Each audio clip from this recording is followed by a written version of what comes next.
Fallen House game. So we are going to be covering the story of the last days of the House of Keys. This is one of the houses of the great empire of the gods. There are 4 gods of this empire worshipped across the land.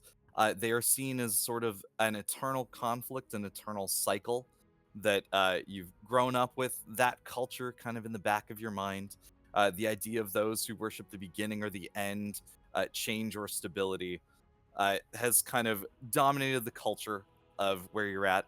There are different houses that make up this empire, of which the details are not necessarily all that important to you unless it comes up in your backstory. Many of you are not raised uh, with the houses being a big concern for you, except for specific moments. But we are going to cut to a young 8-year-old Leomorn.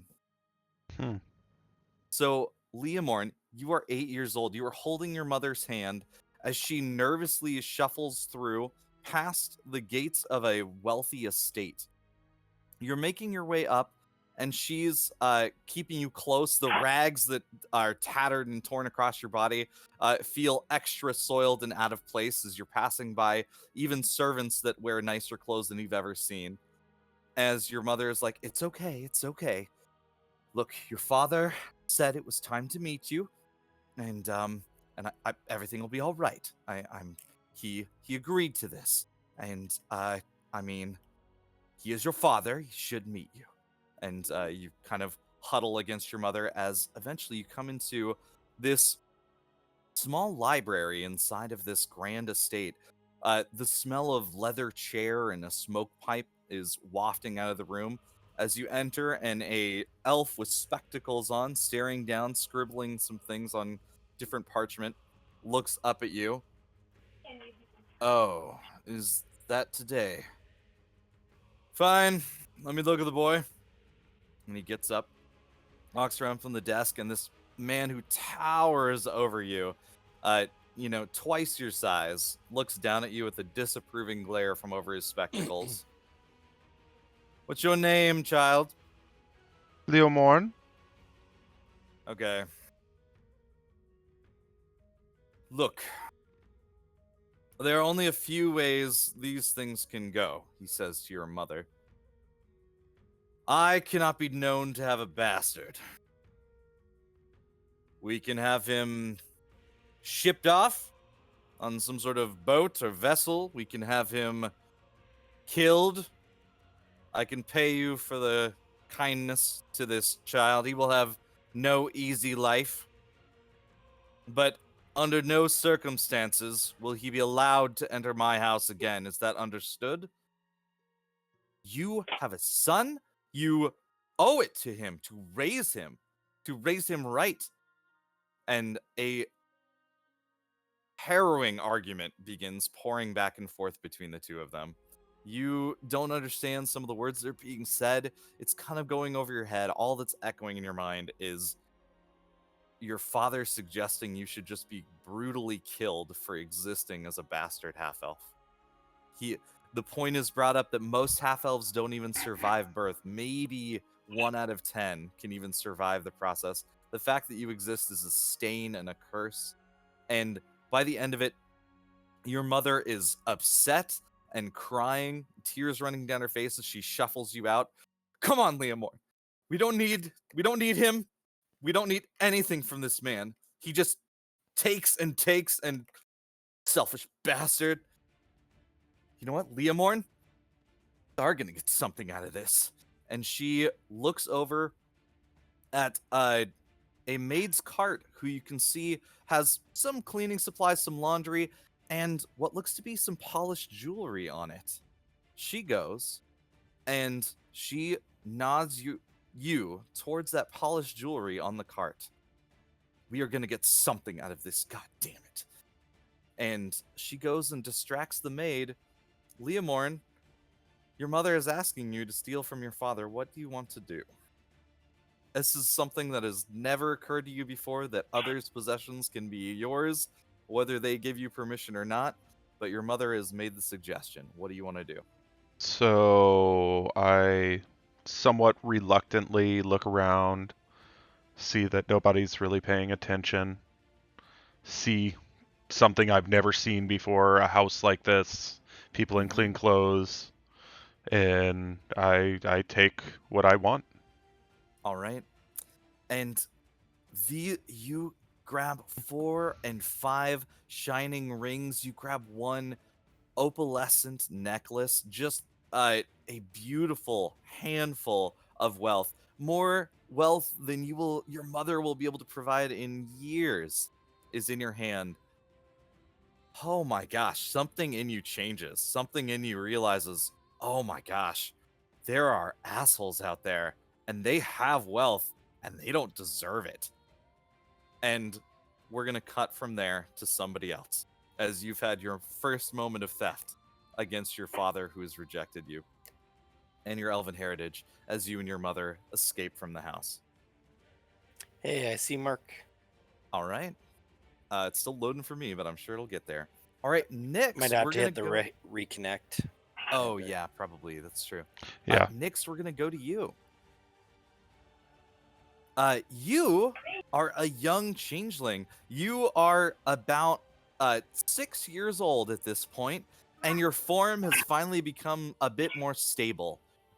You finally have gotten past those early years where you're almost an amorphous blob, shifting between anything you tend to see, your face becoming fox-like, and then it becomes more porcelain as you stare at a cup. You've finally been able to sort of solidify your form, and your parents have had this one glorious naming day. They have you in a chamber in your house that has just the two of them, you, and walls made of mirrors, just this octagonal room with nothing but mirrors all around. You can see yourself from every angle, you can see them from every angle. And they seem to be talking concerned, and your mother punches down. Her form becomes that true changeling self, the sort of blackened eyes and whitewashed skin, almost formless. She's called herself your mother, but you've seen her adopt many genders over the years. And she kneels down in front of a small you and says, "There is danger for you, Nix. you you are now your first name, the very first, and we are so proud to give you. Nix, you are Nix of Mirrors, and this shall be your first name. It will not be your last. You will get so many names, Nix, but one of them will be Nix of Mirrors. I can't tell you how happy we are that you came into being with us, and that we would get to be here on your first naming. But there's something we have to explain to you, Nix, is there's danger.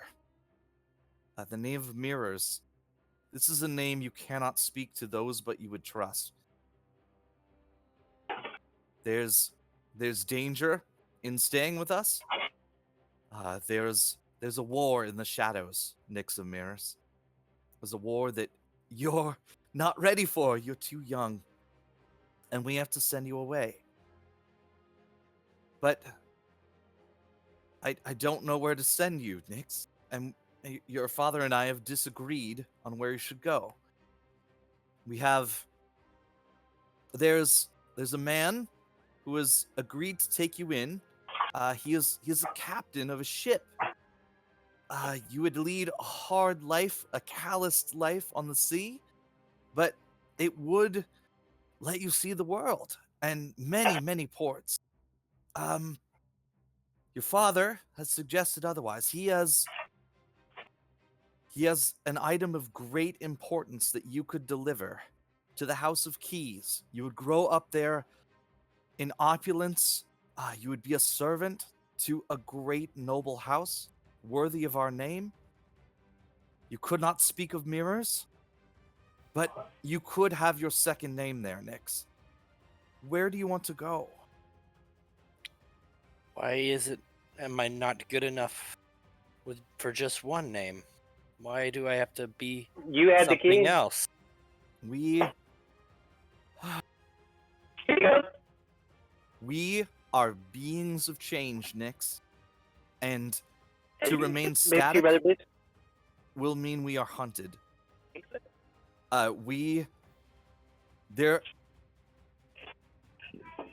The things we eat, the things we do to survive, there are things that hunt us and would destroy us.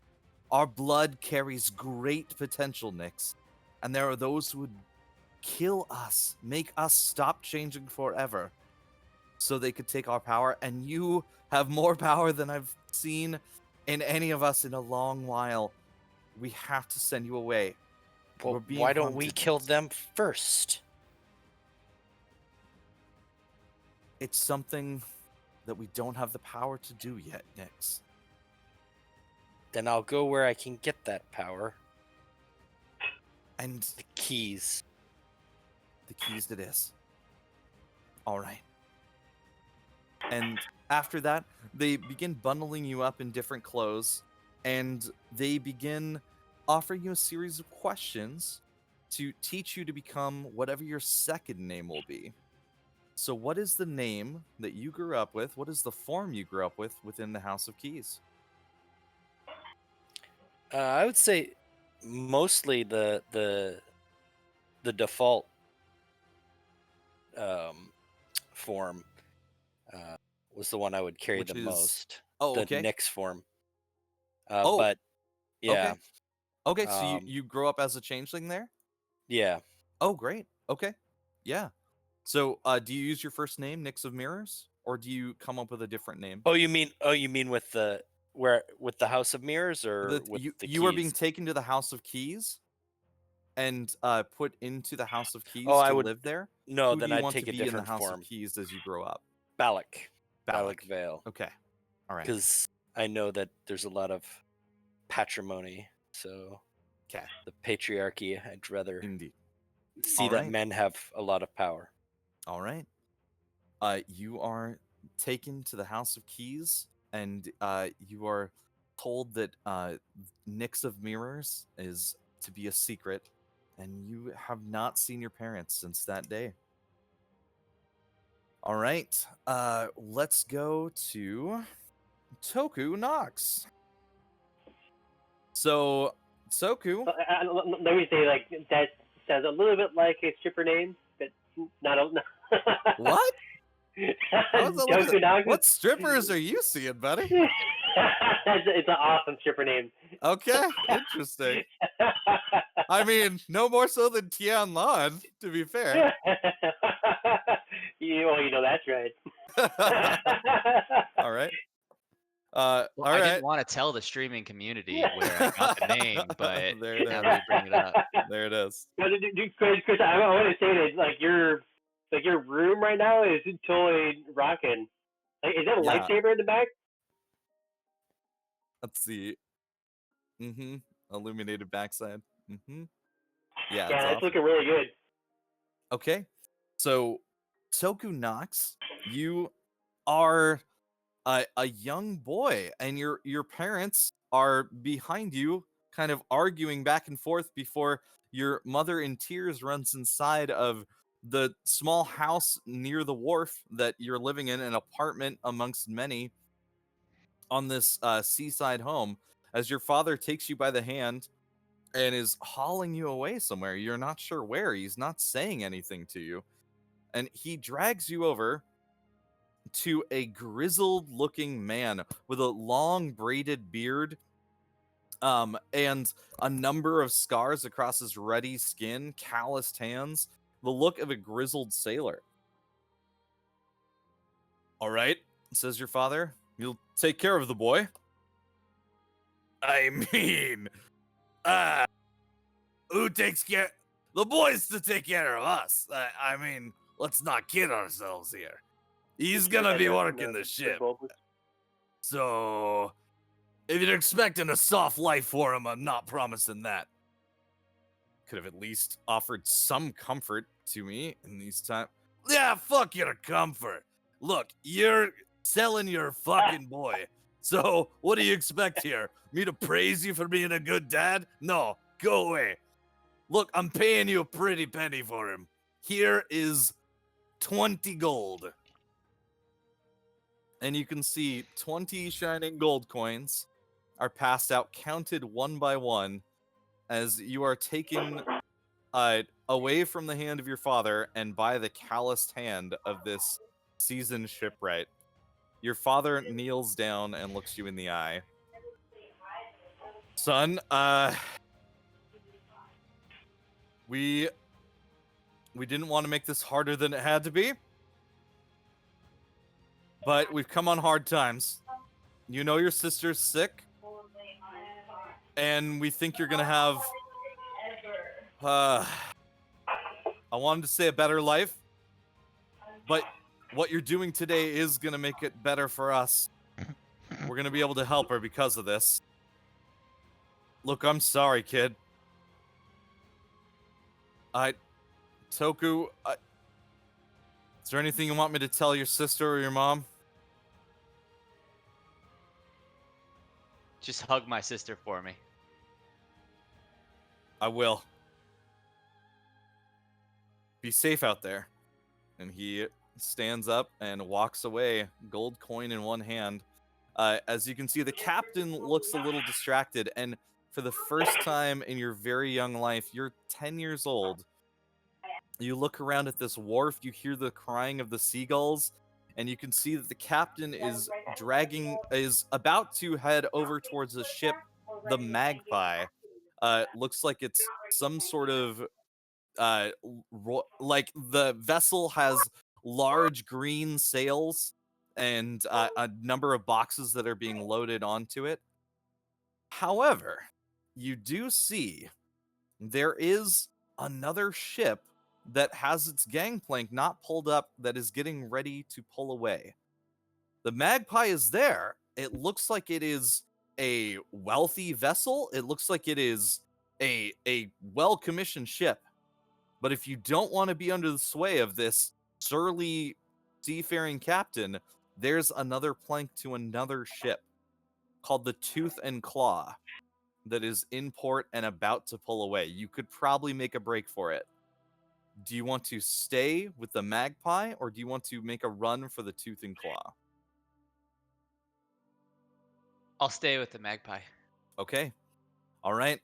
The grizzled captain takes you on board, and young Toku Nox starts his life as a privateer for the House of Leaves. Okay.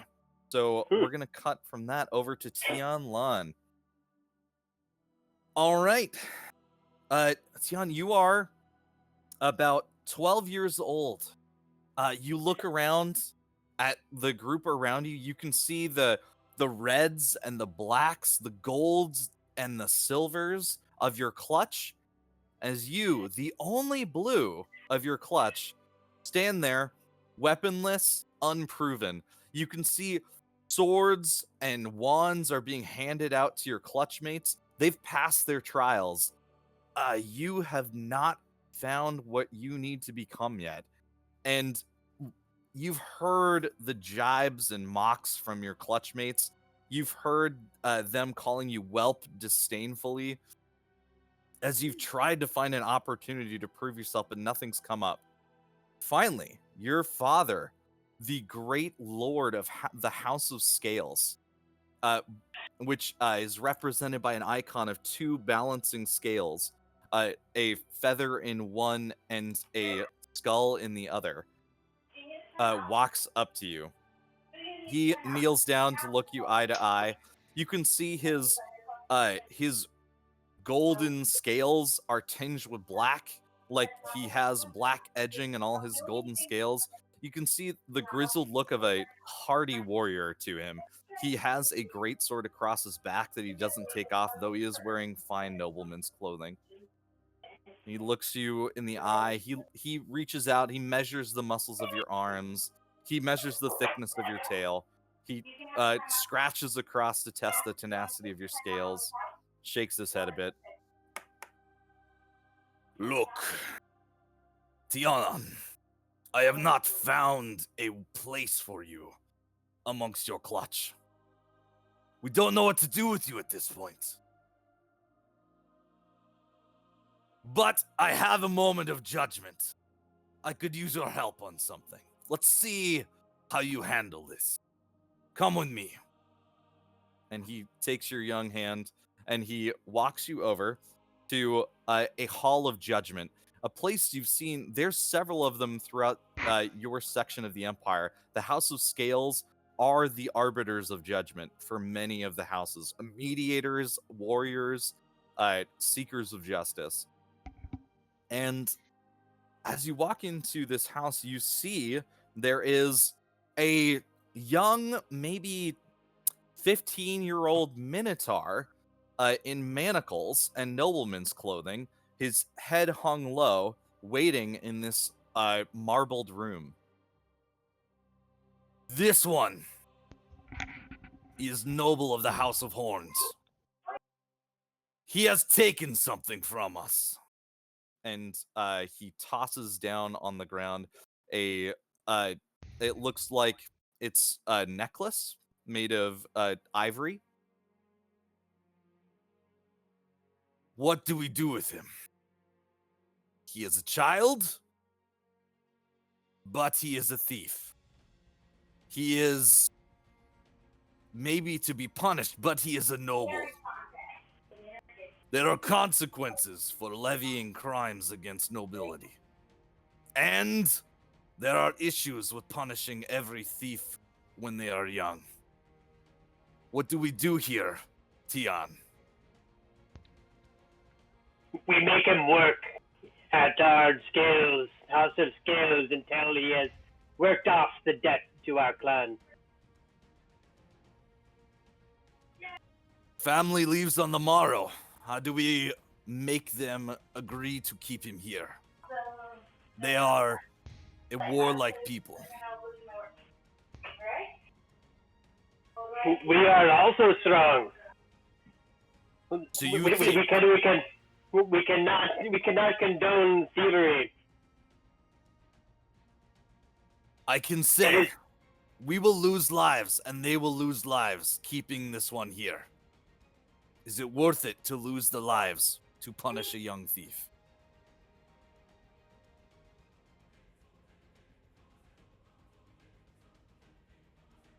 I say that we will do an exchange with them so that they realize that they cannot dishonor our house, and they're dishonoring their house by allowing a thief to reside with them. And what will be exchanged, Tianlan? We will exchange something of equal value so that when he is done working off his debt, he will know that we will honor our word and release. So be it. And over the next few hours, you are taken before the noble lords of the House of Horns, these towering, powerful albino minotaurs that rule over this house. You can see that your father is walking up with his great sword strapped to his back, the one at his side, and he just says, "Go ahead, tell them your judgment." And he shoves you forward, which you are vastly surprised at. You haven't been allowed to speak to other nobility, let alone issue a proclamation to another house.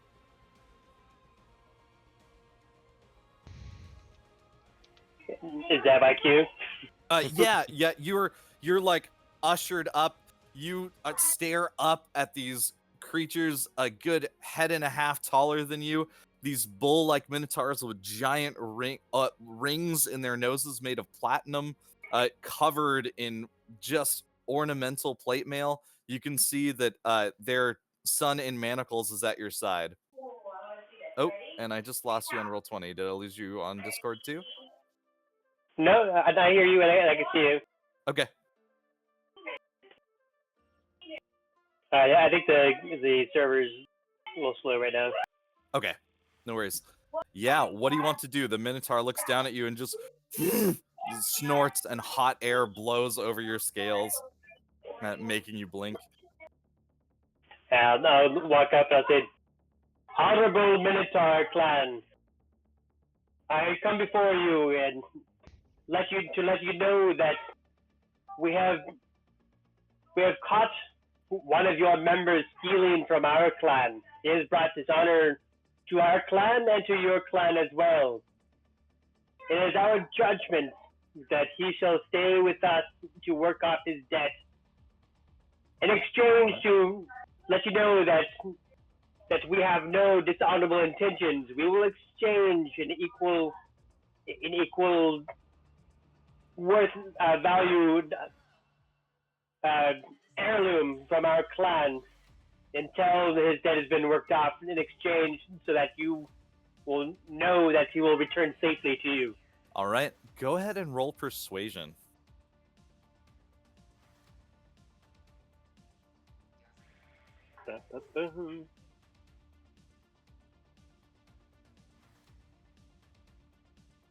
Oh, wow. Okay. You think items will pay for my son? No. No items will be exchanged. What you say is true, and he has stolen? Then keep him. I need no thieves amongst my ranks. Father, As you desire. Father, don't leave me here. No, Father! And the Minotaur looks dismayed as his parents walk away, and you are left with this ward of their people. And the Minotaur looks over at you, just, why? Why would you do this to me? Why wouldn't you just let me go? We must all pay for our inclinations, even in the youth. If you I do will not learn not now, forget this. if you do not learn now what it is to be honorable, you will be dishonorable for the entirety of your life. And he lets out a bellowing cry of anger, and we cut from there. As Tianlan is decided he will become a paladin, is what your father has decided, and passes to you your first weapon, which is what? A hand and a half sword. Nice. There you go. All right, we're going to cut back to Leomorn. All right. Leomorn, it's years later. Your mother has passed of consumption. At this point, you've done everything you can to scrape and scratch out a living, stealing from what noble houses you could. You've got a reputation amongst the thieves, and there is one hell of a heist available. They think that they have the chance to get one of the dark metal coins, one of the Emperor's favor from the House of Keys. The heist is on. You plan out everything. It is months of preparation, months of briberies and scams, investigating the house. What is the secret of the House of Keys you would want to be trying to investigate? Do you want to investigate something about the Lord's dealings? Do you want to know more about the town's defenses? Do you want to know about anything else you were wondering? What's sort of your specialty when you're doing research? I'm researching the people, the Lord's dealings, who he knows, Okay. who he works with, his Gotcha. his Yeah. power of influence. Okay. So it looks like Lord Colbin of the House of Keys is an accomplished, studious wizard of the arcane. Unfortunately, his children don't seem to have the same aptitude, and he has been researching for years how to bring out their magical potential. He has garnered great favor with the Emperor by returning the coins of favor that he's gotten every other year. He returns the coin of favor that would be offered to his house, which the Emperor has appreciated greatly. He sees the house with a great and appreciative light. The other houses have grown jealous of that favor and became frustrated with him setting a precedent of returning the coins.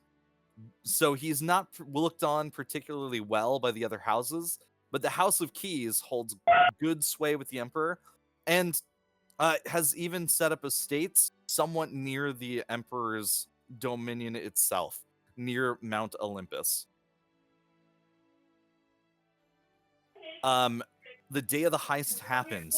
Everything is going smoothly. Everything is great until you get to the room where you should be taking the coin, and you see your heist mate, Dalkin, lets out a shrill whistle as you're moving quietly through the hall. Guards pour out of the alcoves. A steward, an older-looking, white-haired man with a somewhat well-kept beard, steps out. Yes, you've delivered him then. This is the one?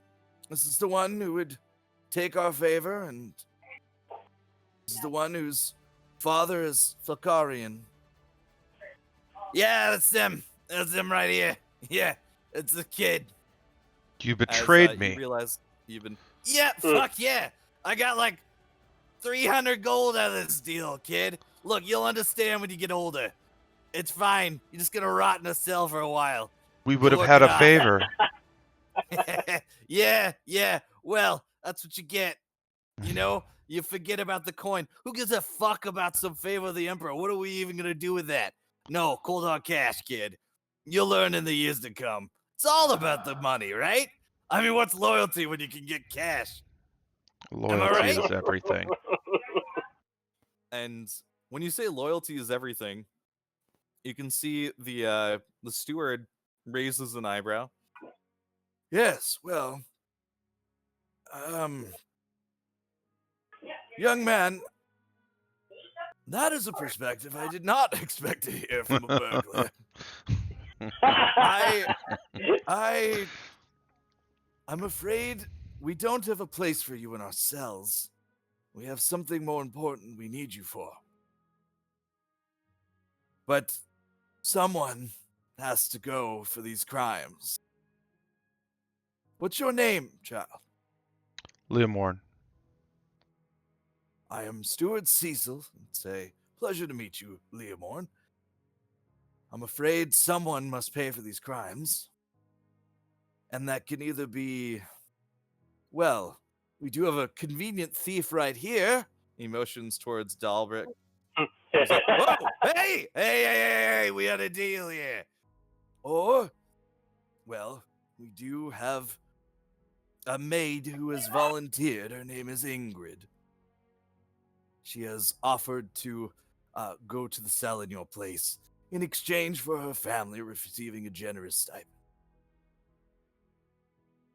Well, Ingrid shows more backbone and gall than this traitor here.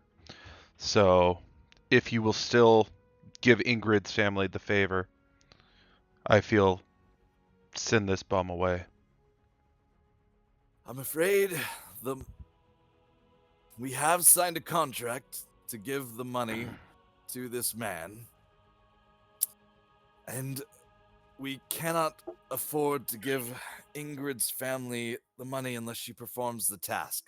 We have come upon leaner times, and, well, I can't justify just giving money away. Why do you need to pay this man if you're putting him in prison? Because we did make a deal. We just didn't agree not to arrest him as well. All right. Go ahead and put him in. All right. Dalbrick of the sewers, you shall be henceforth arrested. Your 300 gold will be rewarded to you at the end of your term, 5 years hence. Oh, you son of a... Kid, I'm gonna remember this! You fucking scum. Leomorn, you're gonna get yours! As he's hauled away, and your accomplice is hauled off. As they take you away, your father is Vicarian of the House of Leaves. Did you know that? Says the steward as you begin walking away. All right. So we're gonna cut over to Nyx. Nyx, you have been growing up with under the care and privilege of the Lady Araminta of the House of Keys. She is the lady of the house. She did not come from noble blood, and she has found you to be an invaluable asset in navigating some of the more intricate social waters that she is not quite as familiar with sometimes. Though she is somewhat savvy herself in the arcane arts, and she has begun teaching you to tap into your potential in secret. It's been a few years of this, as your natural intuition for dealing with others, combined with her natural magical aptitude, has been quite a pair. But people have begun to become suspicious of the connection. There's whispers that you're her bastard child, and she needs to dispel those rumors.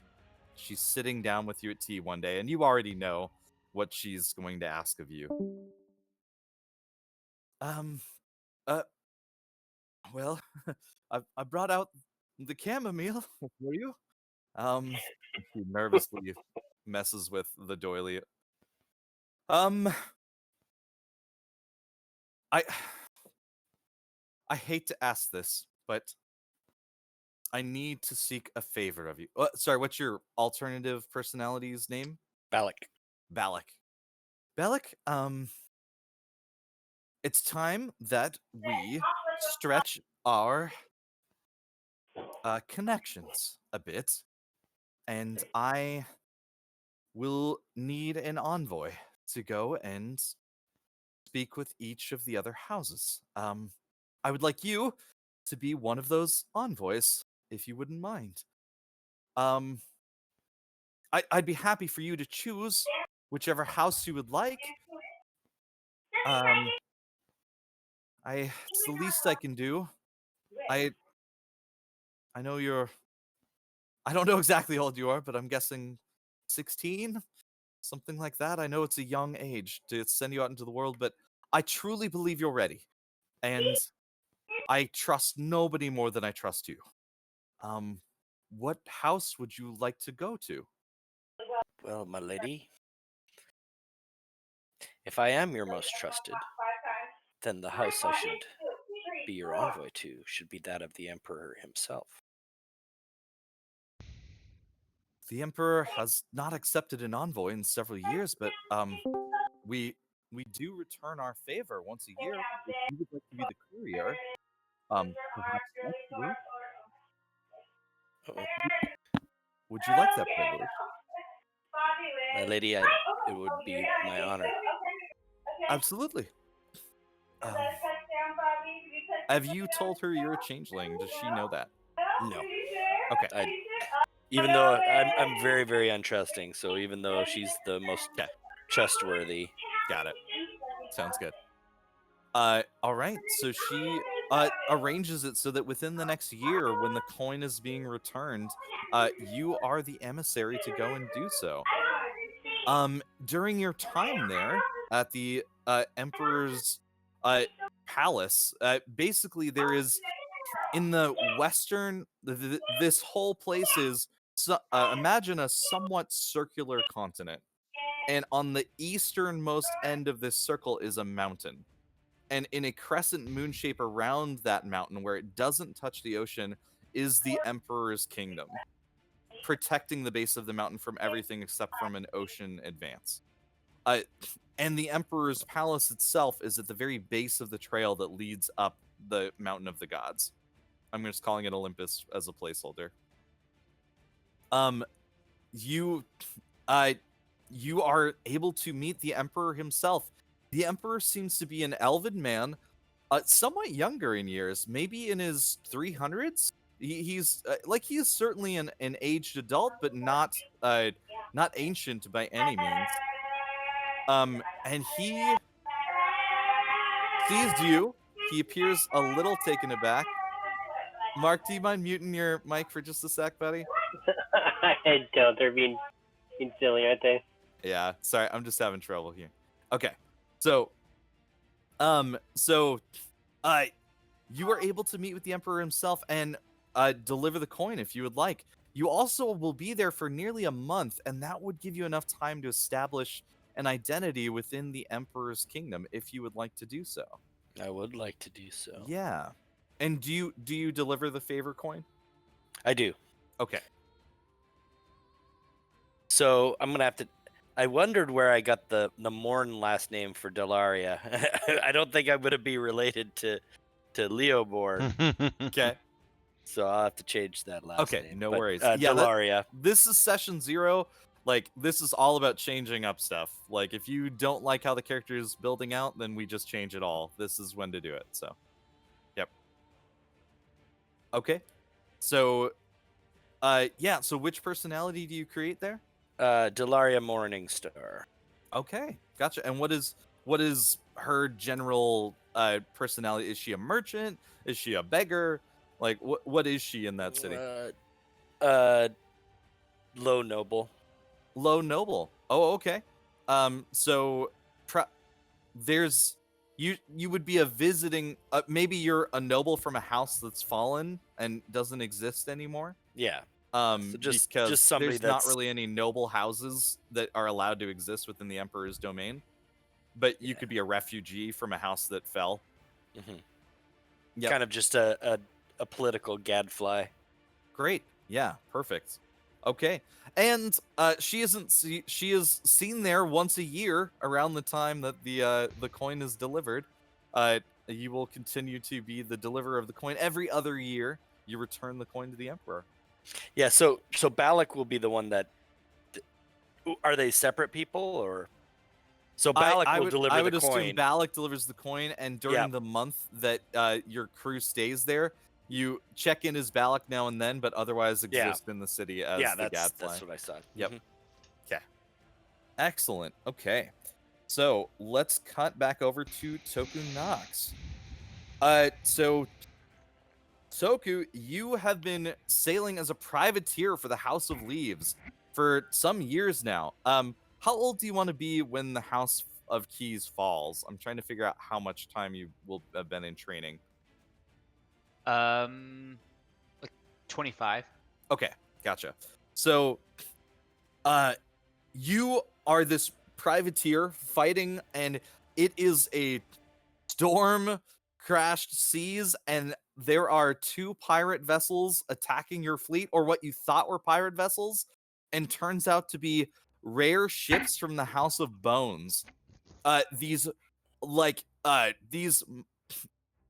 stalwart, almost partially ironclad vessels of the sea are manned with these necromancer dwarves that are worshiping the god of the end. And they seem to be trying to take on your vessel, which is much faster than them normally. But whatever they have cast at you with their ballista has torn through the sails. And you are slowing down, and they are getting closer. The captain is screaming out orders. People are shooting things back and forth. And the man who's been training you as a lookout for some time is up on the crow's nest with you. And he's shouting at you, okay, shit. Okay, so you see that guy down there? Here, take a look over the sun. And an arrow shoots right through his eye. And he falls dead right next to you. His hand crossbow dropping out of his grip on the deck. As your ship begins to list back and forth, and you're at the top of this 60-foot mast, swaying back and forth. You fortunate that you got your sea legs. Your stomach is still churning in this storm-tossed combat. You've got a crossbow next to you. How do you want to try to make a difference in this fight? You can see your ship is losing ground. There are some things you could try to do. You are a young 17-year-old man, and you could try to patch the sails in the storm and possibly fall off the ship in doing so. You could try to snipe from the crow's nest. You can see the person manning the wheel has been hit multiple times. You could try to get down and try to steer the ship, or anything else you'd like to do. Exciting. I think I'm going to try to take a couple shots for... How close are the other ships? They are probably about 150 feet off of where you are. just barely coming into range of the longest range that this hand crossbow could reach. Yeah, I'm gonna grab the crossbow and try to shoot at like one of the helmsmen of Okay. the other ships. All right. So you grab this thing. Your hands are shaking in terror as you hear the sound of men who've been teaching you to gamble and sew and drink a pint in one go are screaming and dying from arrow shots and spells landing on the deck down below. At one point, some sort of ball crashes into your ship, and the bones that clatter out from it get up and animate and begin crawling across the deck as an animated skeleton of a bear begins roaming across your ship, tearing into men. You grab this hand crossbow and shaking, you aim at the only person who's really got any good visibility on the other ship, the man steering the vessel, and you pull the trigger and your bolt flies out and nails right in the neck of the helmsman, who then gags through his beard and falls across the wheel, their ship listing and smashing into the ship next to them.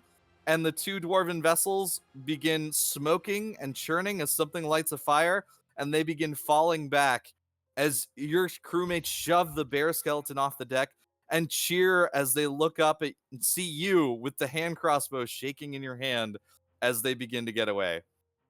So you look down at this wonderful tool that just saved you and all of your crewmates' lives. And we cut then to your awards ceremony as the captain is speaking with the guard of the House of Leaves, explaining how you single-handedly saved everything. But from there, we will move on to Tian Lan. So your mother is there with you, Tian, and it's a few years later. You've begun to train as a paladin, although you haven't taken your oath yet. They are unsure of how you'll want to guide your oath and your judgments in the future. But today is the day that your mother takes you to the Shrine of the Four. Out in the woods surrounding your estates, she is sitting there with you meditating as you see a statue of the beginning and the end of the abide and the change on either side of you. Well, a paladin must draw their strength from the gods.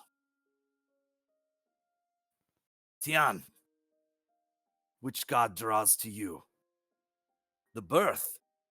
She is the All-Mother. She is creation and possibility. She is potential and fortune.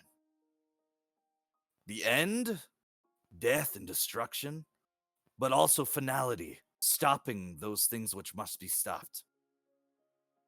Do you wish to abide, bring order, stability, a vigilant watch, an unchanging form, but perhaps a rigidity?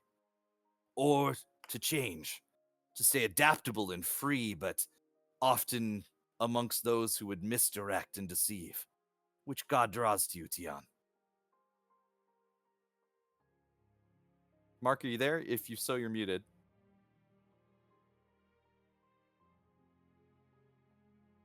It has always been about stability, order, and vigilance. I shall abide. So be it. And with that, she goes over, and you can see these ancient statues are nearly 10 feet tall.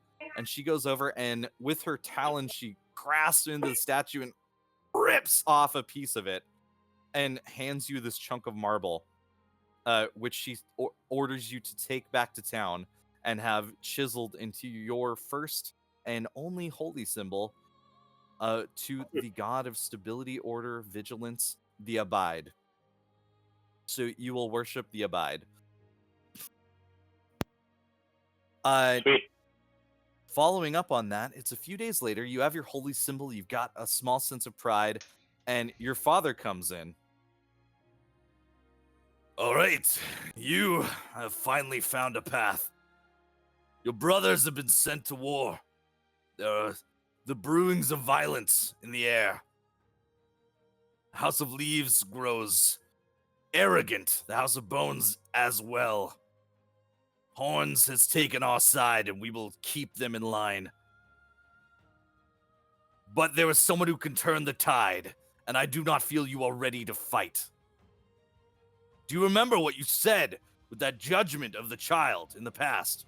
That an exchange was necessary. I remember. So be it.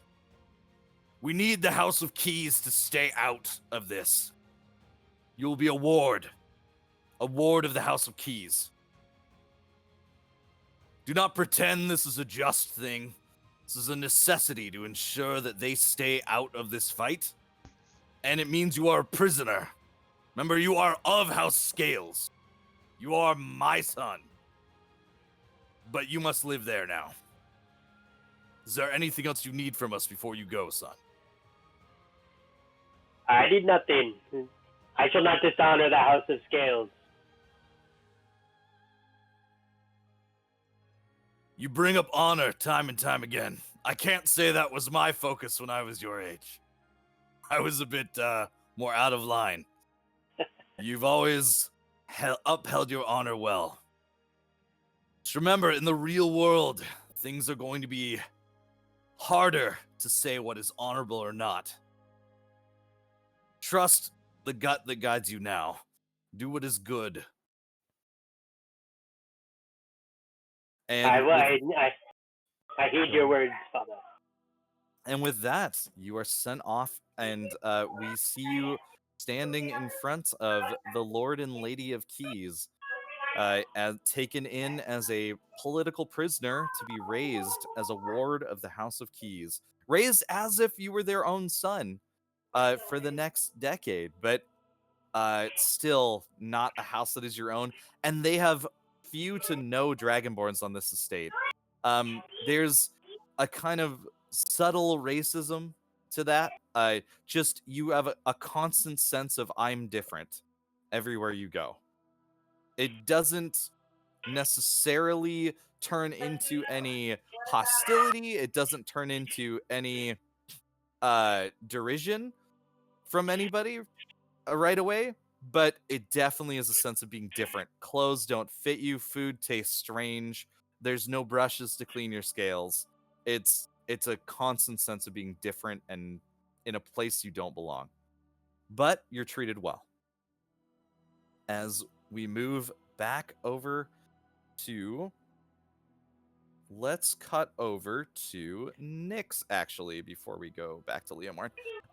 So Nyx, you've been a trusted servant for some time. At this point, you've started to the lady has relied on you yet less and less as you've been gone a few times, but she has entrusted you to work with her daughter, Philippa, who is several years younger than you. She's about 14. But you've got along very well with her. She is a very trusting soul, and she loves to hear gossip about all sorts of court intrigue and this and that. And this has been a lovely thing until you found out recently that she's confided in you that she's having a tryst with a noble of the House of Jewels. This is not a allowed affair. This is something that is mostly been done through letters of correspondence, but she's planning to run away and go live at the House of Jewels on the morrow. What do you want to do, Nyx?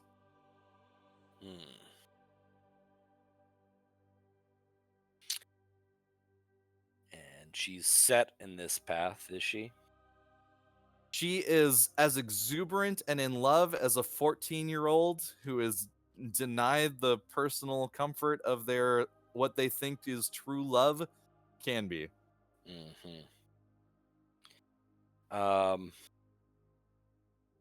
Yeah. I think during this time, I will have set up another persona. Oh, okay. A beggar. Okay.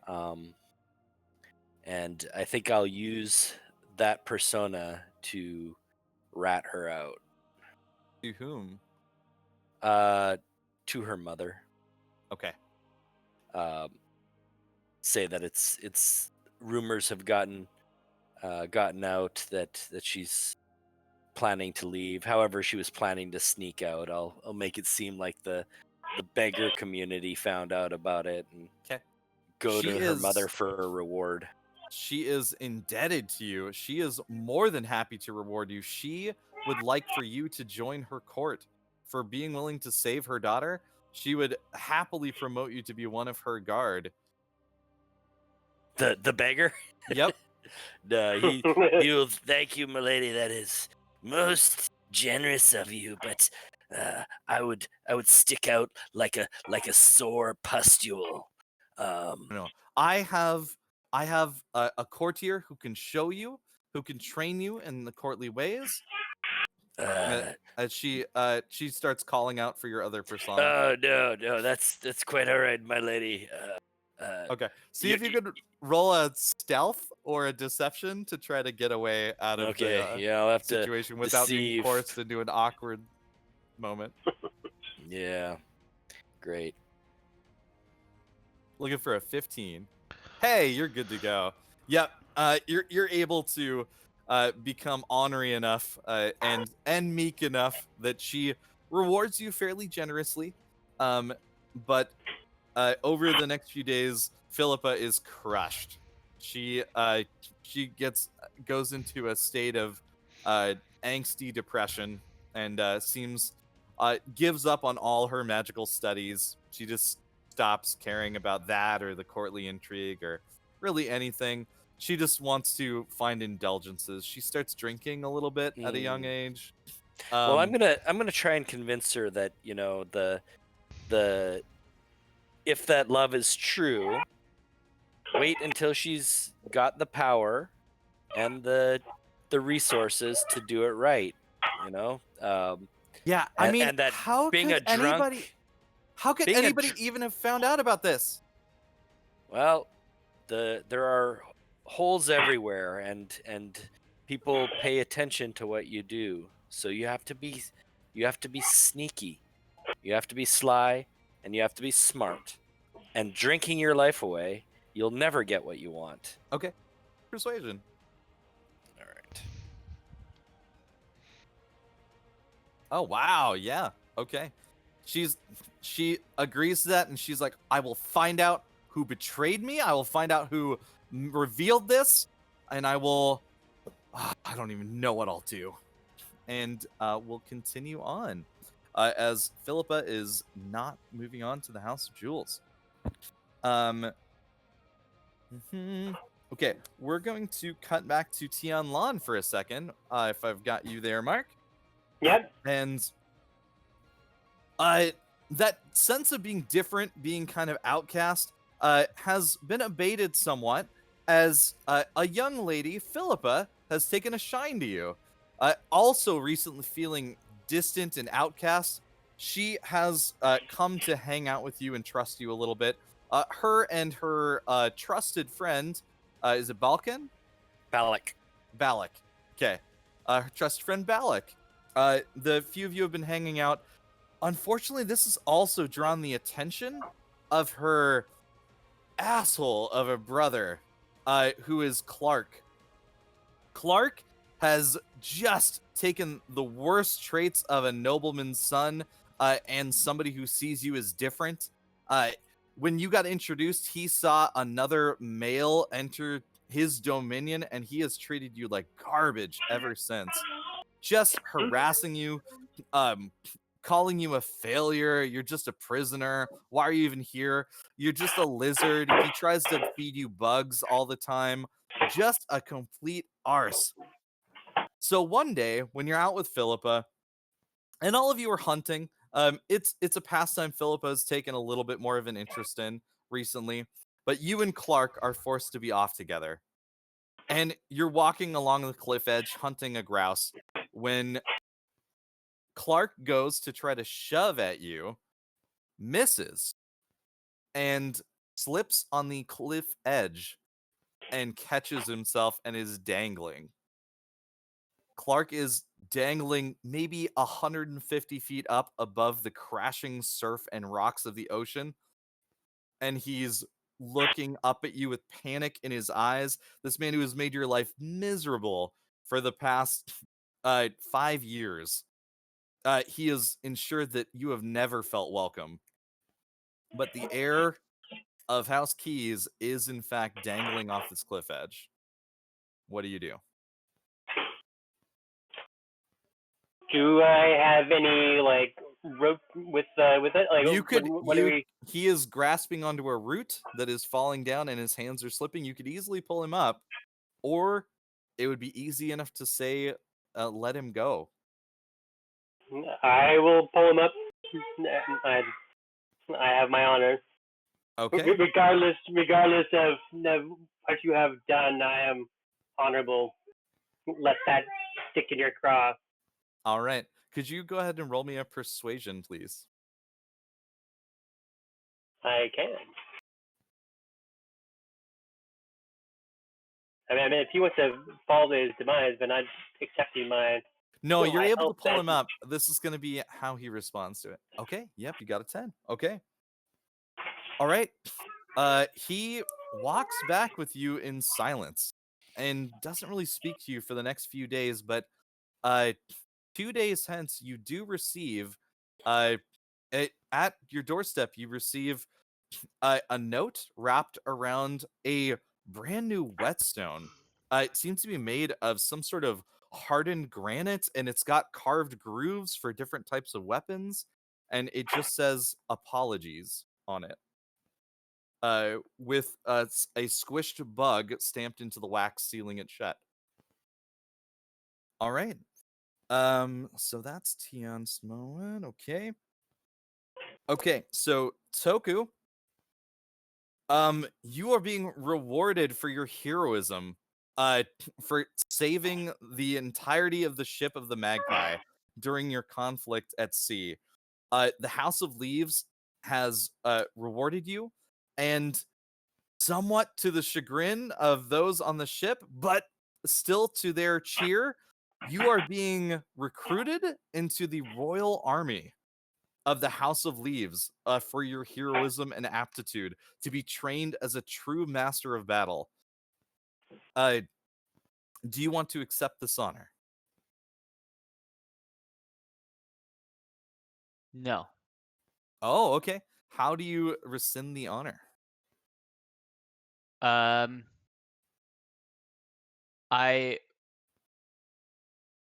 I thank the house, whoever I'm speaking to of the House of Leaves, for the opportunity. However, the that battle brought me closer to my crew, and I can't imagine leaving them so soon. All right, this tall, spectacled elf, like halts in putting this medallion around your neck and pulls it back. You would refuse to join the Royal Guard. You'd rather stay aboard that ship. Yes. And there's sort of a hushed murmuring from all around. So be it, he says through gritted teeth. And it's a few weeks later when you're aboard your vessel. The ship is happy to have you there. They can't believe you turned it down. They can't believe you turned down the money that came with it, which you didn't hear about. You're a little chagrined at that, but you're sailing at sea. You're transporting some merchants from one city to another, and one of those merchants' guards whispers in your ear, "Nobody dishonors the House of Leaves," as you get shoved overboard in the depths of night into the icy waters of the ocean below. Yeesh. Yep. You awaken battered up against the cliffs of some like thing. You look up above you and you can see there's some sort of uh like shitty looking noble brat dangling 150 feet above you, and some blue dragon hand reaches out and pulls him back over the cliff edge as you gasping pull yourself out of the water onto the shores of the House of Keys. Over the next few days, you're able to find refuge there, but you're not really able to find much work except as a member of the guard at the House of Keys. Um, the it's really the only way you can survive in this area unless you want to live out in the wilderness. Uh, which would you choose to do? Work as a guard or just try to survive out in the woods? I'll the guard. Okay. All right.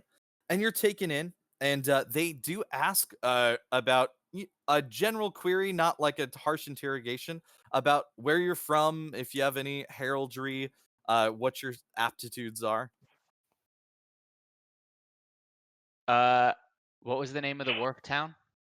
Was there a The name? The wharf town that the I wharf town, yeah. it's gonna be Pearl Harbor until I can uh, come up with something better. all right. Well, I say, yeah, I was born in Pearl Harbor, but snatched and sold to a captain when I was 10 years old. I've been on a ship since then. So you can see the steward. Oh, what brings you here? Water. I got pushed off the boat. Oh, Oh, that's honest. you're from the leaves then. Interesting. I may have something else I need you for. Yes, you'll be working with me. My name is Cecil. Nice to meet you, Cease. Likewise. Sir, what was it? Toku. Toku. Yes. A Toku pleasure to Knox. have you. Toku Knox. A lovely name. Doesn't sound like a stripper at all. And he yeah, he takes you in. Okay. So okay, did we hit all the points? Okay. So it is now several years later. And Leomorn, you've been working for the house as sort of a spy, checking out different things. And specifically, they've had you doing a lot of spying on the House of Leaves, scanning out different things there, getting things ready. And you've caught wind that uh, the reason for this is there's suspicion that the House of Leaves is about to make a move against somebody and they're not sure who. You reveal that they are going to make a move against the House of Candles and that war is brewing. The Do you want to cue I'm lit. in the House of Keys about what you found out, or do you want to keep this secret, or do you want to sell this information to other houses? I will let the House of Keys know. You kind of cut off. You'll let the House of Keys know? Yeah, I'll let the House of Okay. Keys know. Okay. So that is the House of Keys is greatly concerned. All of you hear of the encroaching war against the House of Candles as multiple other houses have delivered their coins of favor, and it's said that the House of Leaves has accrued the full 10 coins needed to request the Emperor's service in destroying a house. The War of Candles begins. All of you are in a wartime state. Soldiers training for battle, nobles currying favor to get troops and food. You're trying to steal intel and get different things found out. And finally, it's the day of the war of the fall of the House of Candles. Leaves is assailing the gates. All of you are troops on the battlefield in one way or another, infiltrating the houses, commanding troops, fighting on the front lines. Leomorn, you have snuck into the house and you have managed to find what exactly Cecil needed you to get. It is a ledger from the Lord of the House of Candles, one of the greatest arcane houses. And you have managed to steal this ledger. This ledger itself, you know, has many of the secrets of the arcane of the House of Candles, and you could literally retire on the money that you would get from this thing. So you have a choice right now. You can give it over to the House of Keys and reveal a deep secret truth about why this war is being waged that all of you will learn, or you can start with 10,000 gold. I'll give it to the House of Keys. Okay. You find out within the Loyalty. ledger. You find out within the ledger as you give away this fortune that there can only be 99 magical people in the world at one time. And that number has fallen over the past few years. This only seems to apply to the arcane. But there, in the past, there was over 150. Now there's only 99. And those who should be born with the potential cannot be until somebody else arcane dies. That there is a cap of the arcane. And we all learn this? All of you will wind up learning this through rumors that are passed around the house. Dang, good thing nobody knows. Very few people know I have magic. Yep. All right. I mean, Araminta has been training you, but after that point, she definitely keeps it secret. Okay. So we're going to move over to Nyx. So during the war against the House of Candles, how would you want to be participating in the war effort? Do you want to become a soldier on the front lines? Do you want to... Yeah, how would you like Fuck to... no. Okay, how would you like to aid the war effort against the House of Candles? Oh, we're against the House of Candles. You it was sort of a ally against the House of Candles, or be considered part of it. As House of Candles was the most powerful arcane house, and House of Keys is second most. I think I'd request to go to the capital and basically play both sides. So my Balak would be there in support of the Okay. war, while my kind of layabout Gadfly would talk crap about the war. Okay. So either way the war Sounds goes, I have an option of which way to jump. Okay. All right. So one thing let's see, what would be a good opportunity for you at the Emperor's area? Okay. So okay. You are there are those who would entrust you. From the House of Candles does not have many allies, so for you speaking up in favor of them, there's a fair bit of hostility against you, but some secret support. So you can choose. However, the Emperor has tried to encourage people not to speak up about the war effort within his domain at all. So you have an option right here. The House of Candles will bribe you with a magic +1 weapon if you will speak in favor of them. But that will garner you enemies that will be trying to seek you out inside the Emperor kingdom. Or you can kind of quash any talk about it, which will garner the Emperor's favor, and he will literally give you an Emperor's favor coin. Which is unheard of for single individuals, but you seem to have garnered enough sway during that time that that's the choice you can make. So here's what I'd like to do. I would like to, with the Delaria persona, keep speaking out, but then with the Balak basically entrap the agents of the House of Candles. So basically with Balak, give her up so she has to go underground. Oh, okay. So okay. Interesting. Whichever reward. Okay. I think that's probably going to wind up getting you a favor coin. Yeah, and so she'd take the sword, but in the process of fleeing from Balak, leave the sword behind, which he'll use as evidence. Oh, great. And give to the Emperor. Wow, so you play your own aspect against yourself? That's crazy. So now she's the voice of rebellion in the underground, and nobody knows where she went. Right. So that's awesome. Right? She's a myth. I love it. She's a myth now. I love it. That's fantastic. Okay, cool. So you have what is an incredible tool. Again, it's this little octagonal adamantine coin with a square cut out of the middle of it. Often the lords and ladies of the houses will wear them on necklaces around themselves. you have one in the Emperor's favor. You can pass that in, and you can not pay a kingdom's worth of taxes for a year if as an emperor. You can request a regiment from the emperor. You can request a gala to be held in your honor. You can request any reasonable favor of the emperor that wouldn't harm the kingdoms. Does anybody know I have it? Am I possible to No. get it secretly? Yes, in fact, that would have been the case. Yeah, the Okay. emperor would have personally awarded to you through a vassal. Okay. In Yeah, private. I'll hide it.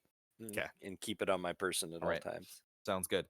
Yeah, it takes 10 of these coins to forge a house or to request the emperor allow the destruction of a house.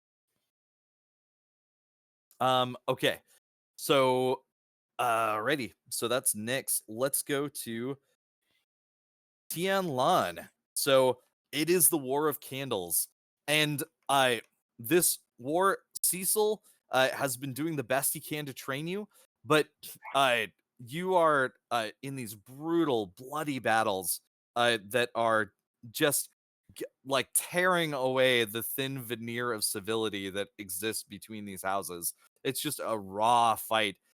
Guerrilla tactics, not just open field stuff, just brutal wars against these wizards and mages. During that, you're able to work with a variety of different paladins in order to determine what sort of oath you want to go. Did I see you wanted to go Oath of Ancients? And I think so. That's what you have on your character sheet right now. Is that yeah. the oath you want to go?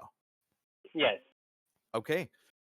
So after one of the fights, things are being chopped down, and you're fighting next to you and Toku have been on the front lines together constantly. The in one conflict, you and Toku are stuck with 3 of these other paladins of the House of Leaves in this trench.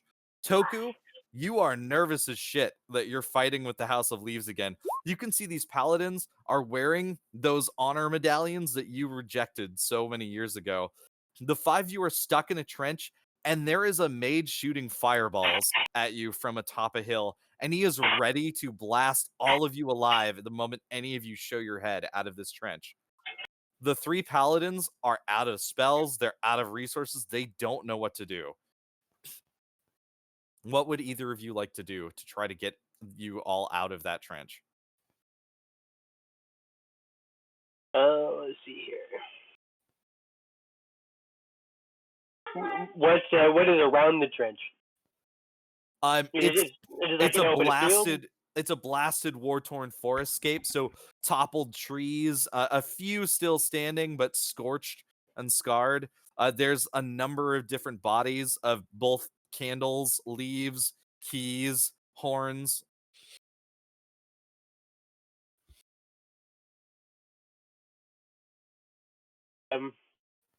Is there anything useful on any of the bodies that are lying there?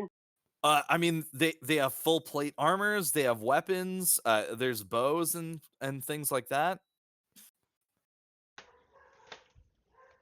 I grab a bow and I yell at the other paladins to like shove up one of the dead bodies above the kind of trench. Okay. Just like kind of pop it up. All right. And then I fire a shot at the mage. Okay, I need you to go ahead and make a ranged attack roll. So it's going to be proficiency plus dex and a d20. Do I have my +2 from?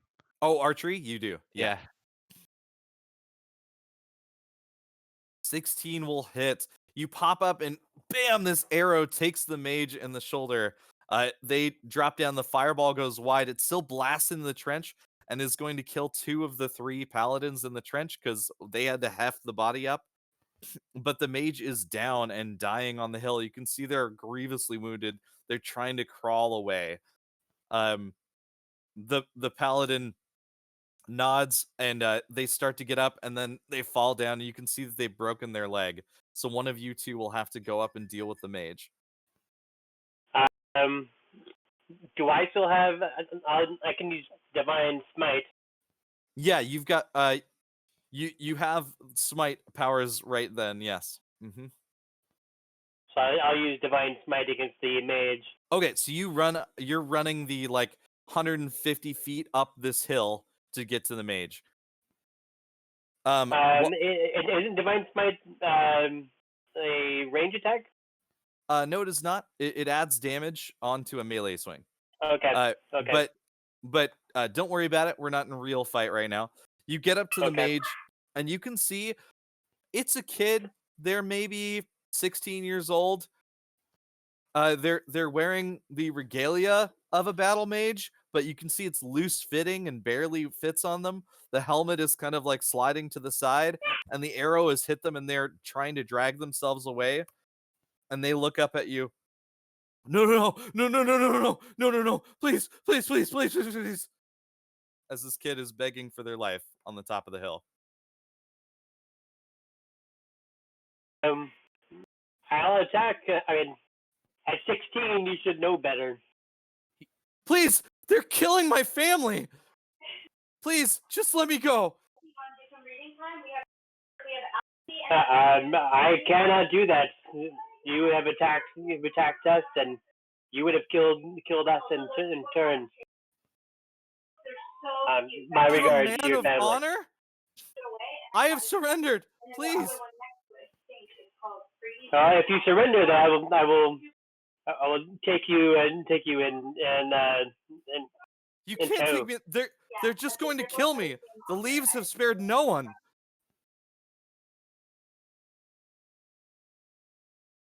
What was it? you can't surrender and then ask me to let I you surrender to go. you. Like, Just take yes, me then to I your will- house. Take me away. Just don't let me go back to those leaves. I will take you to House of Keys. Okay, so Yeah, then they give you you've the got House of this mage on the hill. There's a paladin of leaves in the trench that is making his way up towards you slowly but surely with his broken leg. Mm-hmm. And Okay, I will. so he makes his way up the hill. Mm-hmm. If you're not going to do anything but hold on to the mage, and he sees it, fucking scum, and he bam runs him through with his sword, just kills the kid in front of you. Well done. Way to apprehend them. I appreciate you giving me the honor of his kill. It is time to swear your oath. You have become a worthy man. I've never seen such bravery charging these scum. And he spits down on the mage.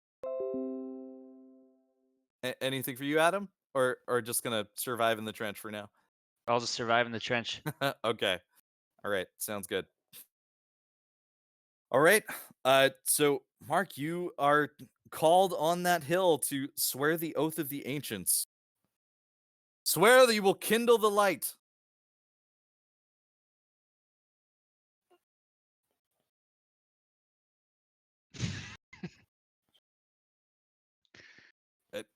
Go ahead. I shall kindle the light. Swear you shall shelter the light. The light shall be sheltered. Swear you shall preserve your own light. My light shall also be preserved. Swear you shall be the light. I am the light. All right, and with that sacred oath, you can feel you've uttered a vow to the gods themselves, and the god of abiding takes your oath as a sacred promise. So your paladin powers are tied to preserving your oath from here on out to kindle, shelter, preserve, and be the light.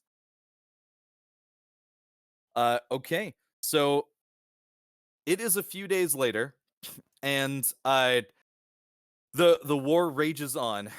Bolstered with your new oath, you and Toku are fighting alongside some of the House of Leaves, and you've broken through the soldiers and into the city.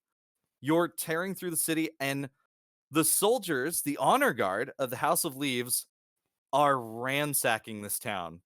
They are tearing open doors. They are killing women. They are killing children. They are killing grandparents. They are absolutely murdering anybody they can find. Any living soul in this city is being slaughtered. by the House of Leaves. As you were fighting alongside them, there's not much to fight here, but people are trying to run for their lives, and they're starting to run past you.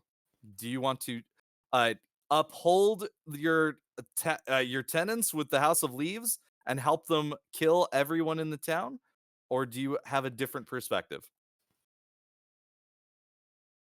This is going to be for Toku and Tian. I didn't take an oath. So So my oh, go ahead. yeah, no, I like do what I can. I like shoot an arrow at and hit an axe out of one of the paladin's hands that's about to like swing at a child. Okay. Like All right. I don't hit them. I hit the Yeah. axe. Okay. Awesome. Yeah, they get disarmed, and so Tian, you can see Toku disarming that paladin, who then a small group of them are turning on Toku to come over and tackle him and wrestle him down. He gets wrestled down as being arrested.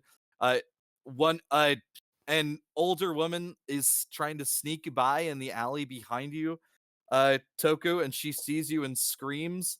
And the paladins point, "Get her!" and suggest that you are the closest. I tell her to run, and I yell at them to let Toku go. All right. You are not upholding the light.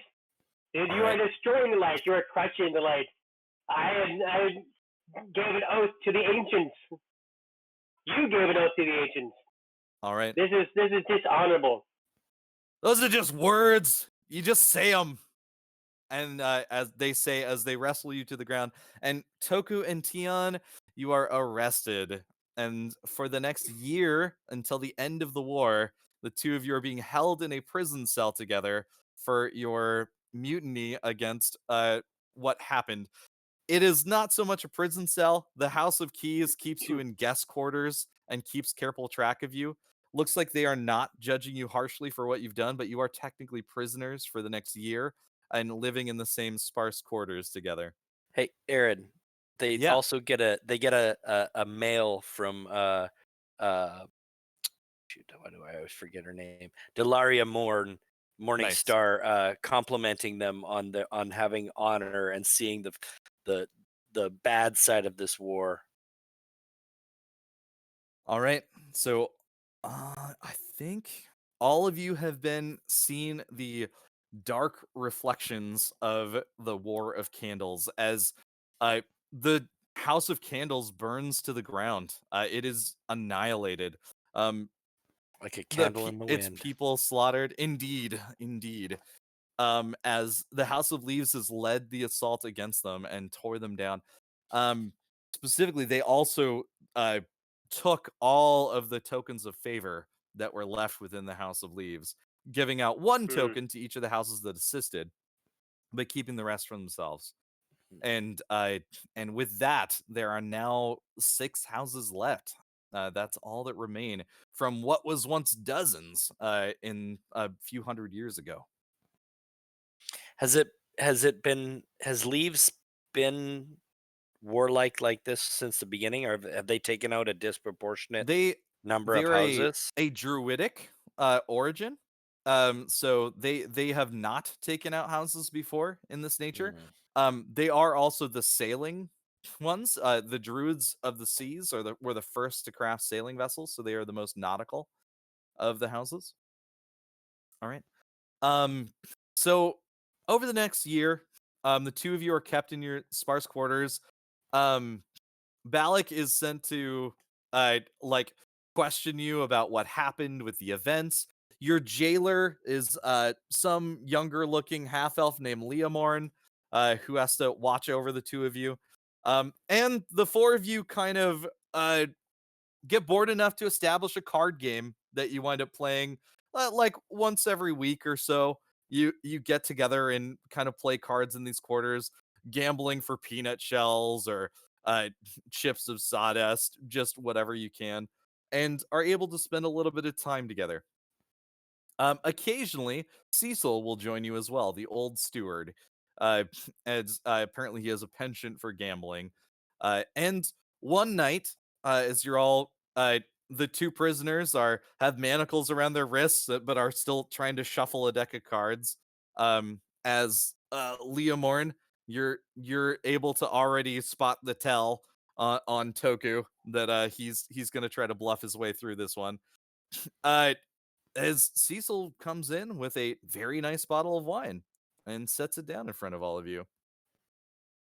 Yes, I'm afraid no revelries this evening, but just to celebrate it has been 1 year since your untoward dealings, and you are free men. And he begins clicking off the shackles, and Toku and Tion are freed from their temporary servitude. But I do have a bit of a favor to ask. Oh, you want me to open the wine? Oh, please, if you wouldn't mind. Thank you. Got it. Thank you. Kind That was of the you. favor. Yes, well, there we go. All set. Just kidding. No, well, I suppose less of a favor, more of a proclamation, really. The Lord and Lady have requested that I take the four of you and we go and treat with the well, that we deliver the favor for this year to the Emperor. We are a little more concerned this year of the protection, and well, we thought it'd be good for you to be able to get out of the house for a bit. So if all of you would care to, we'll be leaving on the morrow. It should be about a month or so before we return. If there's anything Yes. you'd like to do, please, get your things together before we make our way. You don't think that the big city will dazzle these rubes here? No, I suspect it will. We'll certainly need your guidance there, young Yes, Malik. they'll stick out like a sore barnacle. Barnacles, yes. Yes, I've heard. barnacles. Is that the correct nautical term? I don't know. I'm pretty sure. Yeah, or Toku And- would know. I know there's an STD called the barnacles, but Is there? Oh, Both I are haven't- equally haven't read. disgusting. Well, that's why I keep away from the strippers. Yeah. So anyway, Leomorn, you'll be coming with us this year as well. By request of the Lord and Lady. You're, well, the reason I brought you on so long ago is has been resolved, I believe. They said. So, well, you'll after this endeavor, there's really nothing else you're indebted to the house for. You'll be free to go and do what you'd like with this one final task. And it'll be nice to get to travel with you for a little bit, just for Ju- old time's sake. Just delivering the favor? Yes. That's all they yeah, go require? and back. That's the last of it. oh, I look forward to the late night chats about the amazing sea full of nothing. Yes. And some more lecturing on the nobility of nature and honor. Oh, I can't wait for that. And, Oh, yes. And the cheating at cards. I'm not going to point a finger. oh shit! You knew I was cheating. Yes, Crap! yes. And he you- begins waddling out of the room quickly. See you tomorrow. All right. So, is there anything any of you wanted to do on this kind of last moments in the House of Keys before you had to head off to entreat with the Emperor and deliver the favor? You won't be back for a while. It'll be at least a month before you're back with the House of Keys. Do I need a weapon? I do not have a weapon. You guys have don't worry about gear basically. Okay. For this trip, you wind up having all the gear you need. So Felipa's gotten over her ex-boyfriend. She has become obsessed with this woman of rebellion who has like guided all these things from within the seat of the emperor and there's rumors that she knows a better way for all the people to coexist and that she's going to guide them on a better path. She implores you to try to find her and send her messages whenever you go to the capital. I'll bring her a message from from her. Oh yeah, she's been elated for any of those. Yep. Keep the faith. The house system will be brought down eventually. She is very very eager to follow through on that. She has been heavily rebellious. Good. Oh yeah, the one more thing is Tian, you have been treated incredibly kindly by the sun ever since. He actually has been trying to train with you. He has been like trying to learn martial prowess from you and has been very humbled after the moment that you saved him. He was the reason that you were upgraded in your cell from a dark dank dungeon to a nice guest quarters, as he implored that no further punishment than a year would be necessary for your crimes. All right. Yeah. So anything else? If not, that's fine. We'll cut forward to a few months later. All right. So at this point, let's talk out of character a little bit. Chris, are you feeling now that you've kind of heard a little bit of your backstory? You feeling like everything is good on your character? It's where you Mhm. want it to be. Anything else you wanted to change about your backstory? The only thing that throws me off a little bit is Mhm. my age. Yeah. How Are old we did you want to be? 150? Oh, 150. That's what Okay. was throwing me off. That's Was like, quite a bit older for a half elf. Yeah. yeah, I So was near like okay. late So adulthood. that's fine. You're just going to you've been serving the House of Keys for almost 100 years. Yeah. So that means that like this uh you've heard Dalvik has passed away at this point. He was just a halfling. And you heard and like you've been working with Cecil since Cecil when he arrested you was a young man. Like 19 or so, and at this point he is much older, like he's in Mhm. his late he's probably in his later 70s. So you were arrested when you were like in your 80s or so, and and again your mother has passed on at this point. Who hasn't passed on is your elven father, Mhm. who is a Fakarian.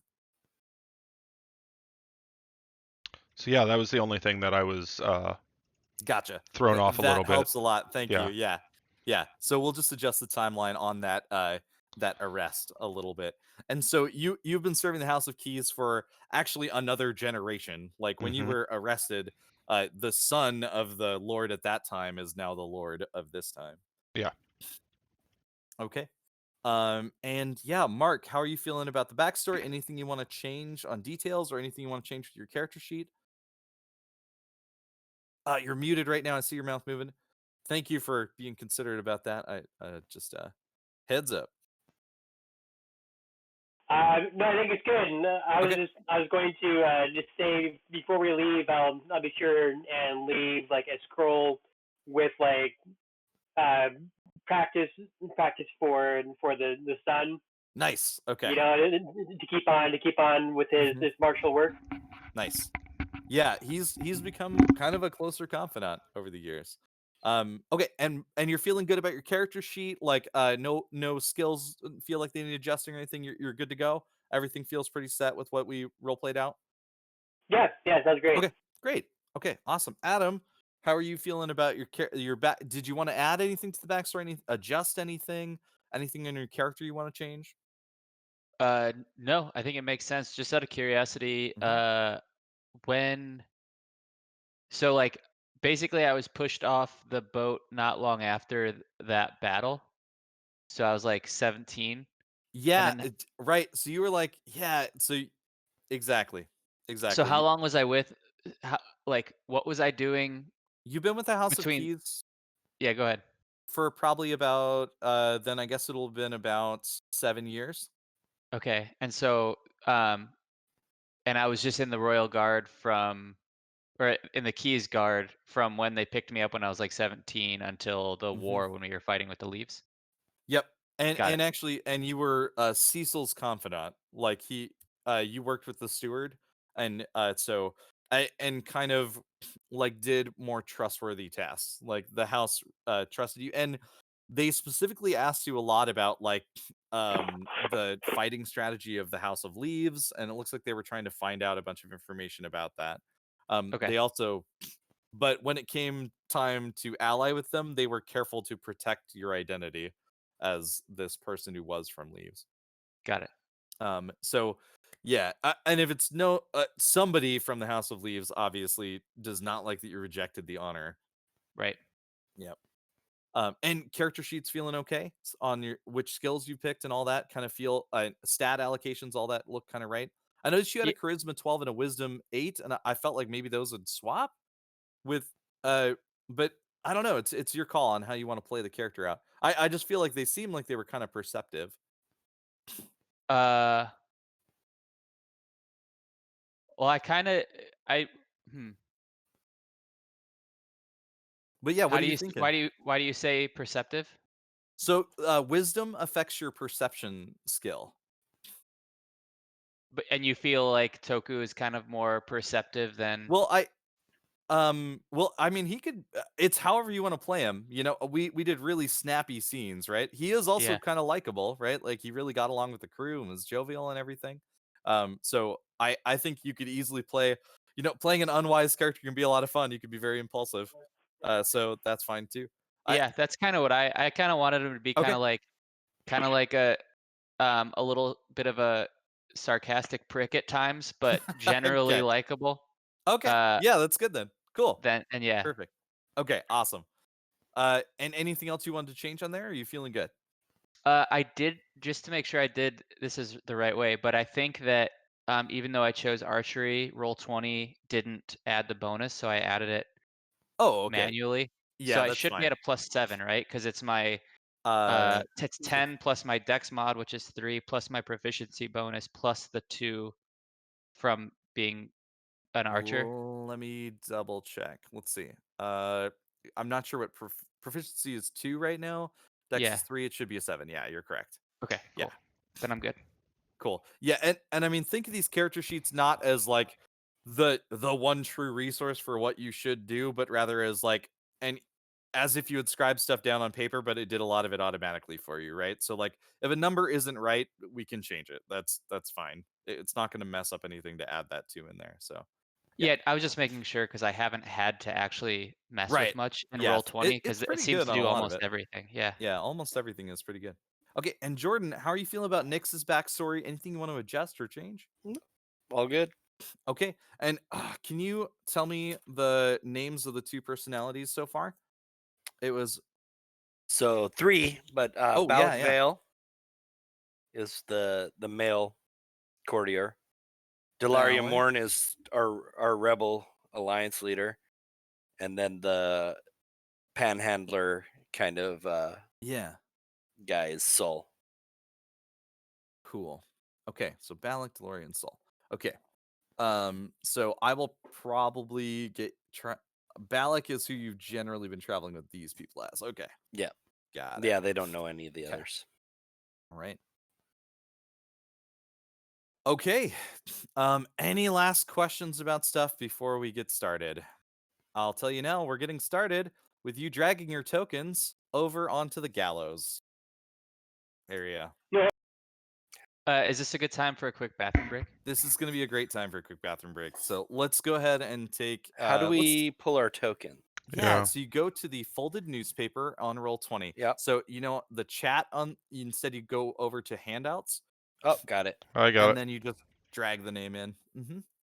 And they should all have the hit points. Yeah, they do. Okay. Can you guys see each other's hit points? No. No. Okay. I would No. like to make that available. So let me.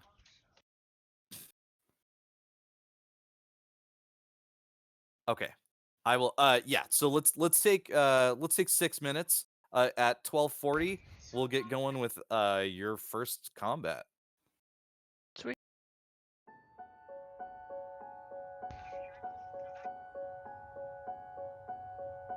You got to grab the name.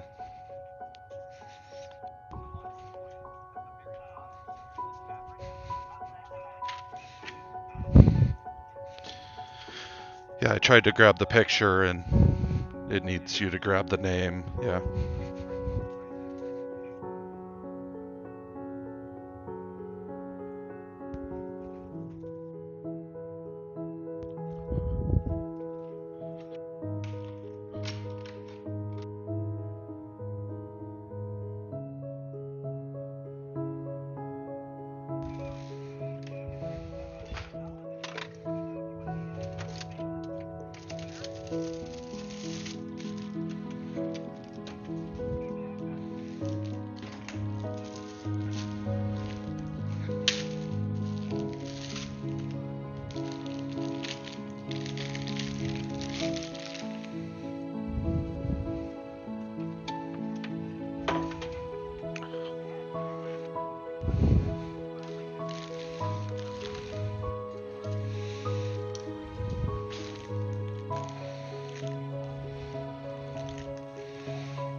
Did you guys share food, or did you do a BYOB or BYO everything?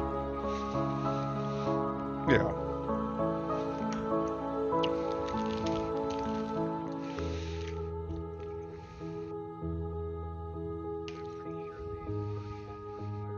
Mm.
What genre?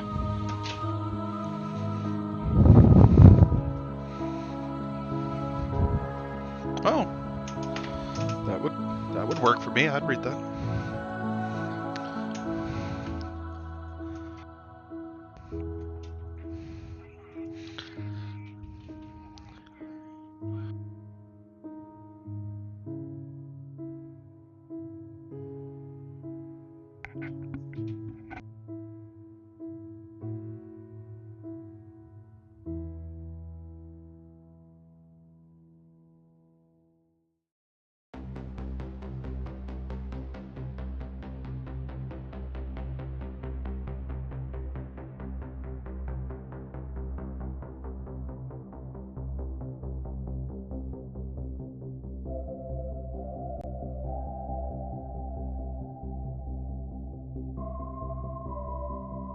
So it's the militaristic force of Amazon.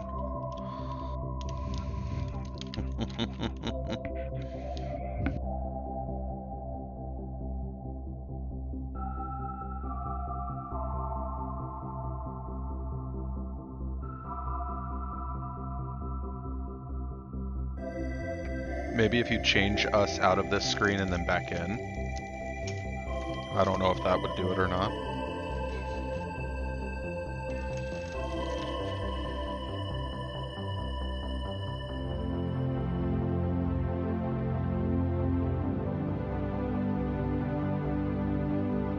Okay, I don't see anyone's name But or hit you don't points. see name or hit points. Darn. Okay.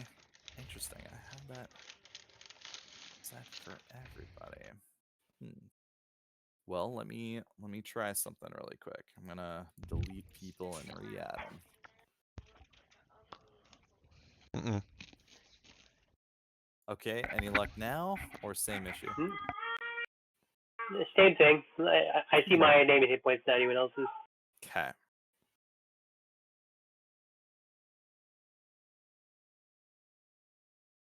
So I'm sorry. Did I miss something? How do we end up on the gallows again? We haven't been told yet. I'll cut to that. Hey, I see Okay. Mark's Okay. hit points, but I don't see Got his it. name yet. Got it. Okay. Okay. Yep, Now I see. I know what to do. I know what to do. Got it. There you go. Cool. Thanks, guys. I do appreciate the help. Let me fix this. But Tokunox has like as many hit points as I do, like as a paladin. Yeah, fighters are no joke. You guys have been in the trenches together for sure. Yep. Yep. You both have D10 hit points. Yeah. Okay. So now I need to remove and add tokens. So the colors around the tokens are not correlating with the colors on people's names. Mark is Right. a maroon. You're talking about the circle ring? Yeah. Yeah, so it's just an image, and whatever color they did for the border on their image is what is there. So like you made your token have a blue border, so I it's got a changed blue my border. name to a blue border or a blue square. Yeah, yeah, if you want to. Yeah, that would be fine. Yep. Okay, so I've got Leomorn fixed. Okay, let's get Nyx. Well, sort of Nyx. Get Balak fixed. Oh, nobody knows you're a changeling. Oh, okay. So okay. Yeah, all Hey, right. sorry for the delay. No worries. I am fixing tokens just a little bit here. So let me fix 2 more tokens and then we are good to go. And I won't have to do this in the future. Okay. And then okay. Did I fix token?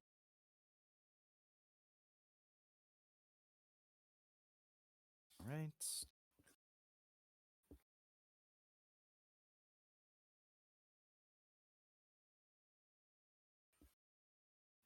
All right. And last one.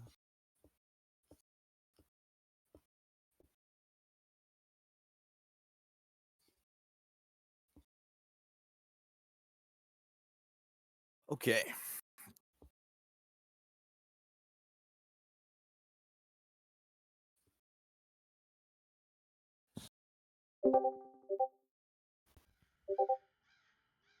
All right. We're all back. You return from your trip to the Emperor to the site of a burning city. An army of leaves standing outside of the burning ruins of the city you return to. Before you can even escape or get anywhere, they are upon you and have you captured, stripped of all your equipment, stripped of your horses, and shoved up on the gallows. They only have room for 3 on the gallows at a time, so they'll have the steward and Balak not there. The other 3 have nooses slipped around your necks, and you are walked up onto the steps by what is some sort of gold-plated official Imperial Emperor's Guard, who seems to be doing so with a stern but slow response to whatever this nobleman is over here. This sort of arrogant, fashionable looking druid that has 2 of the green guard next to him, honor guard of the House of Leaves, and an array of what now these days pass for rank and file soldiers, and in the old days would have been scum from the streets, just uh, clad in whatever leather rags could be wrapped around them, given spears and told to go. There's just a throng of people around you. It's kind of a quiet moment as you can see the Lord of the House of Leaves is a few hundred feet away from you, and you can see nooses around the necks of Philippa, the daughter who you've gotten to know so well, Balak. You can see a noose around the neck of Clark, the reformed son you were working with at one point in time. Tian, you can see a noose around the neck of Araminta, the lady of the house who taught Nyx magic. You can see there's a noose around the neck of Colvin, the lord of the house. Your mic's cutting out just a little bit, Aaron. Oh, I bet it's the sensitivity. Okay, one sec. Let me adjust that on Discord. Thank you for letting me know. So while Just like cut out Tion entirely. Okay, there we go. Oh, go ahead, Chris. is getting his noose put on, I look over at Toku and say, "First time."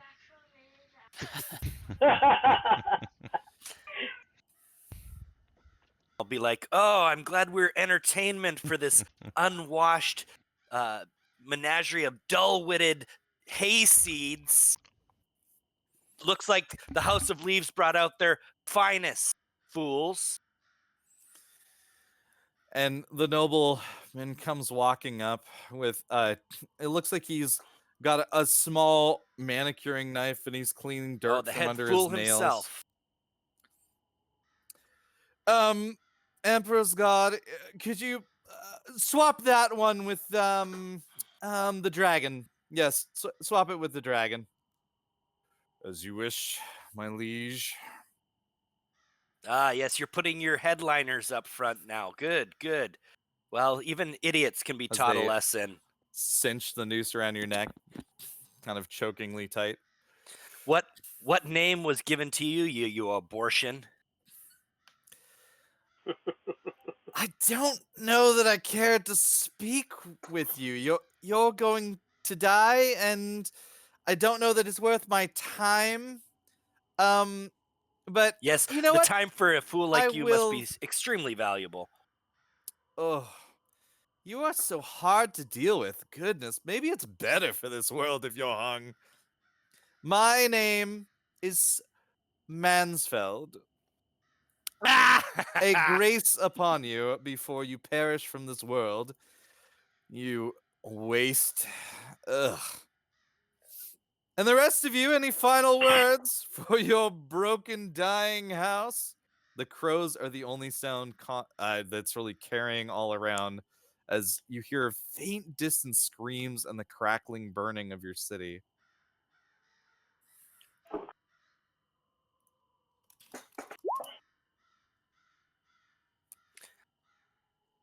Well, I'll speak for the whole group. You're not worth Yes. our words. So be it. I go ahead and kill them now. And the knight looks over at all of you in attendance. The Emperor, the tokens you exchanged, said that we were to kill everyone within the city. Yes, and they belong within the city. They returned from the Emperor's estate. I will do no such thing. I'm sorry, what? There are. I let out like a Nelson, like, Okay. Fine. All of you here, whoever pulls the lever and gets his fellows to report back with it will get 2 gold. Otherwise, enjoy the crows pecking at your heinous, agitating dead bodies. The House of Leaves is the only one left now with any sort of arcane potential. I hope you enjoy whatever afterlife comes to you. May the end treat you kindly. What was the specialty of the House of Keys? You were masters of secrets and finding unlocking what would otherwise be unfound. Oh, good job, Spy Network. Didn't see this one coming. Fucking idiots. Yeah, it certainly feels that way right now while you're up here about to be hung as the agitating lord walks away and you see in the distance as he gets there next to the Lord of Leaves. There's a gesture from the younger man you just spoke through, Mansfeld, and a lever is pulled and you can see snap, snap, snap, snap. The lady of the house, her neck cracks instantaneously, immediately dead. Philippa dangles, half broken neck, before she strangles to death. Immediately, Clark's neck breaks and he dies. Mm. And the Lord goes taut at the end of his rope and is swinging back and forth before they fill him full of crossbows bolts and he dies. These fuckers.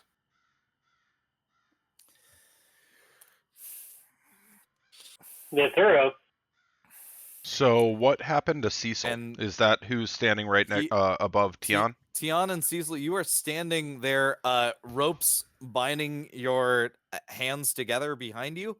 As you're sitting there, he looks dejected. One tear rolls down his cheek and gets caught in his white beard as the Emperor's Knight steps aside and just folds their plate mail covered self and looks up at the gallows. All of the men seem to be looking back and forth to each other.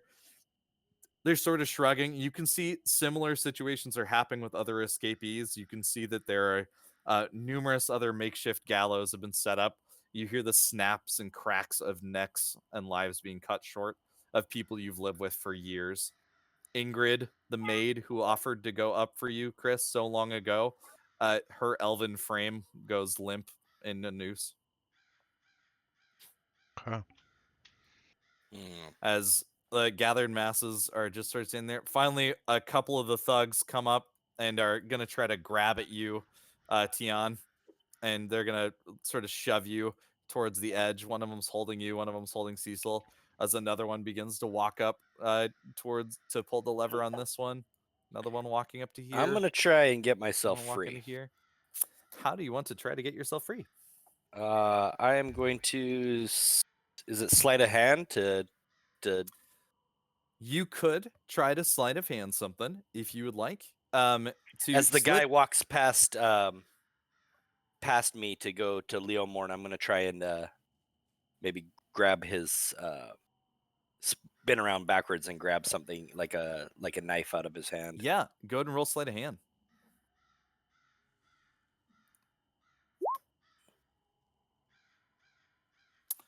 Let me double check their stats. That might be enough.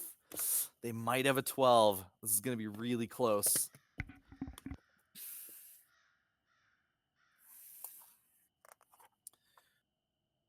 No. There you go.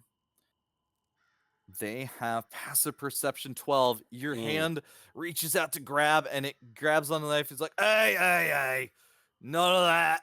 And he twists your wrist back, and the knife lessens out of your hand. And you can all feel him cinching the nooses tighter. Am I choking able up. to use my inspiration? Yeah. Or do you have or nobody has an inspiration right now? I have. Oh, I have to use it to choose somebody. Oh, you're talking about your bardic inspiration. Yeah. Gotcha. You can bonus action bardic inspire somebody if you'd like to. Myself on that last. Oh, yeah, you can only bardic inspire other people. I'm sorry. Yes. Bardic inspiration only works on others until you get to certain levels of lore bard. You get like this ability to boost your own. Yeah, I'll give it to. Well, I know Leo Morn is good in these situations, so I'll say, hey, Leo, now's the time to show us what you've got. Show us what you've got. All right. So, Leomorn, you get something called Bardic Inspiration. So, it's sort of an enchantment that's on you for the next 10 minutes. Anytime during that time, and that's game minutes, not real life minutes. You can, after an attack roll, a skill check, or a saving throw, you can add a die 6, and that gets bigger as your bard levels. Eventually, it's a die 8, a die 10, a die 12. After you roll too. Yeah, so you can see like, oh, that's not as high as I want it, and then you add it. It gets used up after that, however. It's a one-time use per inspire. All right, all of you feel the nooses around your neck, the scent of the burning city in the air, and it looks like it's going to be your final moments, unless anybody would like to do anything as they are going to the levers. I'm gonna suggest the guy cut me free. Okay. Let me check in with other people really quick, and then we'll definitely go to that. But is there anything Leo Morton wants to do? I don't know, Chris, if you were on mute. I saw your mouth moving before. Yeah, I was. Sorry. Thank you. Oh, okay. Yeah. So anything for Leo Morn? Can I sleight of hand out and see if I can slip my way out? Or are the nooses done for? If your hand, it would take multiple sleight of hand checks. You can try one sleight of hand to get out of the wrist bindings, and then you could try another one to get your neck free after that. But it is pretty darn hard. I'm gonna tell you now, it's a hard DC to slip out of this. I don't have it. It's gonna be DC 20. Oh, sleight of hand. Okay. Um. Yeah. I am not really sure yet. So yeah, I'll go ahead and try it. Okay. Let's. So what you do is you can open up your character sheet Mhm. and you can just make sure you're on the character sheet tab, not the bio and info or anything. And under your skills, where it says sleight of hand, just click on where it says sleight of hand. It should highlight red for a moment when you're hovering over it, and then it'll just roll it there for you. You can take that. 15. You can take Not that one And then d6. I could add the d6. right. Yeah, so now you want to That's roll a not d6. You can do likely. that either through the dice roller in the like where you select your pointer on the left, So I or could do you that. can just type in chat So it'd be a 19. 19. Yeah. I'm gonna say you start to work it loose. So Okay. like the DC goes down by 2 for future attempts, but right now it's like you're not sure if it's gonna be in time. Somebody would need to distract these guys to buy you more time. And I So do that by kicking my guy in the face and trying to like kind of like use the momentum. I like kick him in the face to try and like boost me up to where I can like I don't know, like I I'll tell kind you of what. like wrap my legs around the pole Are you or trying to do something. damage, or are you just trying to get some leverage? I mean, I chose his face and not his shoulder. Okay. Well, I'll tell you what. Why don't you make an attack roll, and after that, we'll make an acrobatics or athletics. All right. Oops, sorry. Didn't mean to do that. Melee Noise. attack. There's gonna be yeah, it's a melee attack. Oh, All right, you kick out at him, but he moves backwards, and your boot just stomps into his chest. Go ahead and make that an acrobatics roll. You didn't do any damage, but you might be able to still push off. Yeah, so you managed to like leap up, and you're kind of hanging upside down off the gallows post.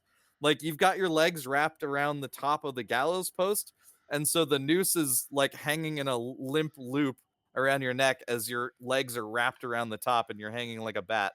Okay, so mark anything for Tian as you see that Toku has tried to kick up and start getting out, and you've caught that Leomorn has started to slip out as Balak is doing his thing.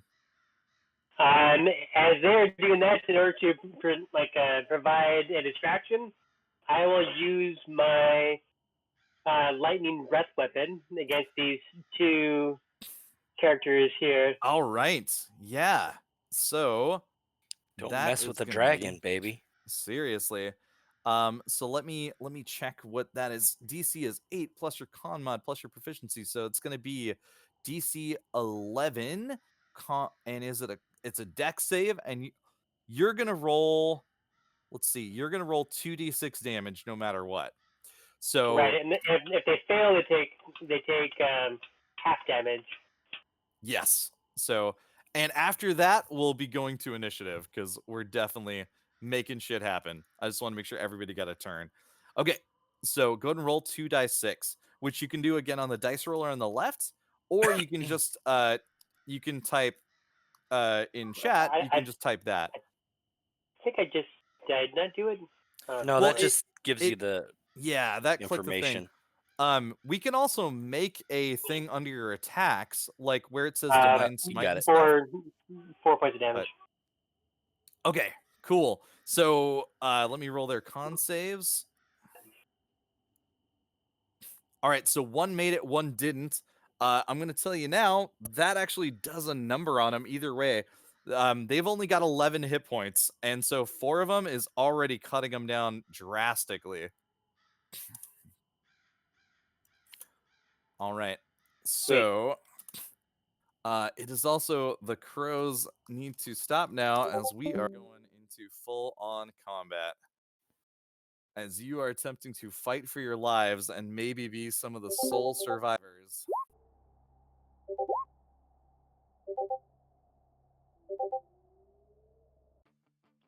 Okay, ladies and gentlemen, let's see if anybody from the House of Keys can survive this evening as we roll initiative.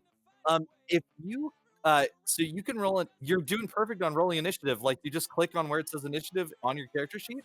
But if you click your token first, it'll automatically add it in for me and assign the value to it. What do you mean click on our token? So like where it's Balak there, you'd Mhm. click on your token so the 3 bubble or the 5 bubbles pop up around it. Okay. And so it's selected, and then you click the initiative and it'll add it. But right now I've got it up here, and you can just drag your initiatives over. That's fine too. It's not letting me drag. Just write it in. Okay. It's not letting Yeah, me you write can it type in it either. in too then. Oh, It's not really? letting Okay. me. It's not letting you do There. permission. Okay. That's fine. So, Balak, you got what? 11. 11? Okay. Okay.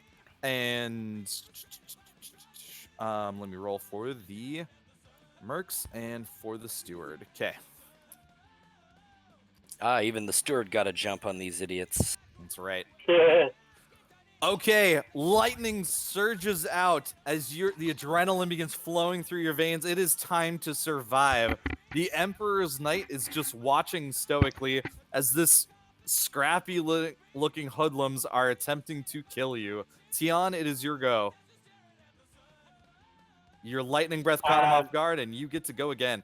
So, I know we're learning 5th edition, so I'm gonna offer suggestions and a little bit of help just in the start here. So, your turn. Where is that golden guy? I don't He see him is on the map. off here on the road. He's just crossed arms watching. Way Okay, to let go, me buddy. type up something that might be a little bit helpful here. So just so you guys are aware, there's a storm going on. I lost power earlier. That's why I disappeared for a minute. Okay. So if I disappear, Gotcha. that's what happened. Yikes. Okay, gotcha. So, you can see there, your turn is made up of these things. Everybody gets 1 turn. You know, it's just like Pathfinder that way. And your turn made up of these things lets you... So you can use your action. That's when you, like, attack. That's when you cast a spell. That's when you grapple somebody. That's when you do the major meat of your turn is on the action. Mm-hmm. You always get a movement as well. You can break up your movement. Everybody in the party has 30-foot move. So that means you move 6 squares. Each square is 5 feet. You can break up Angles your movement. don't matter at all.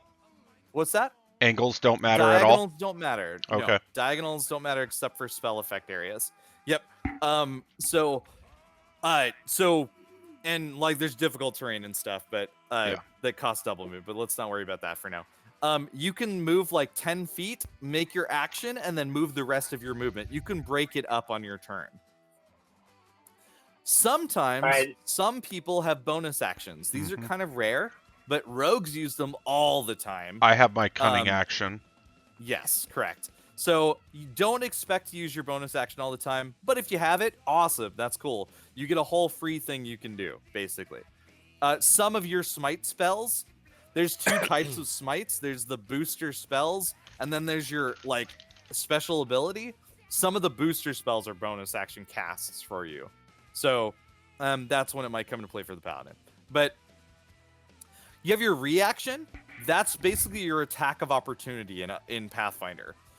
The only thing that provokes an attack of opportunity, unless something is special and states otherwise, is when you move out of a threatened area.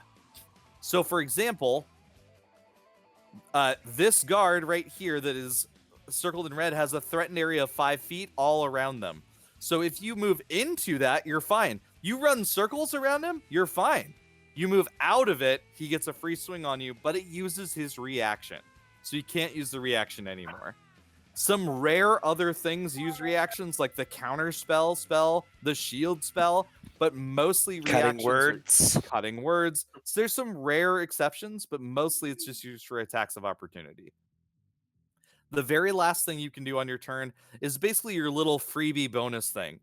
And this is called use an object, is what or your free action is what I'll call it sometimes.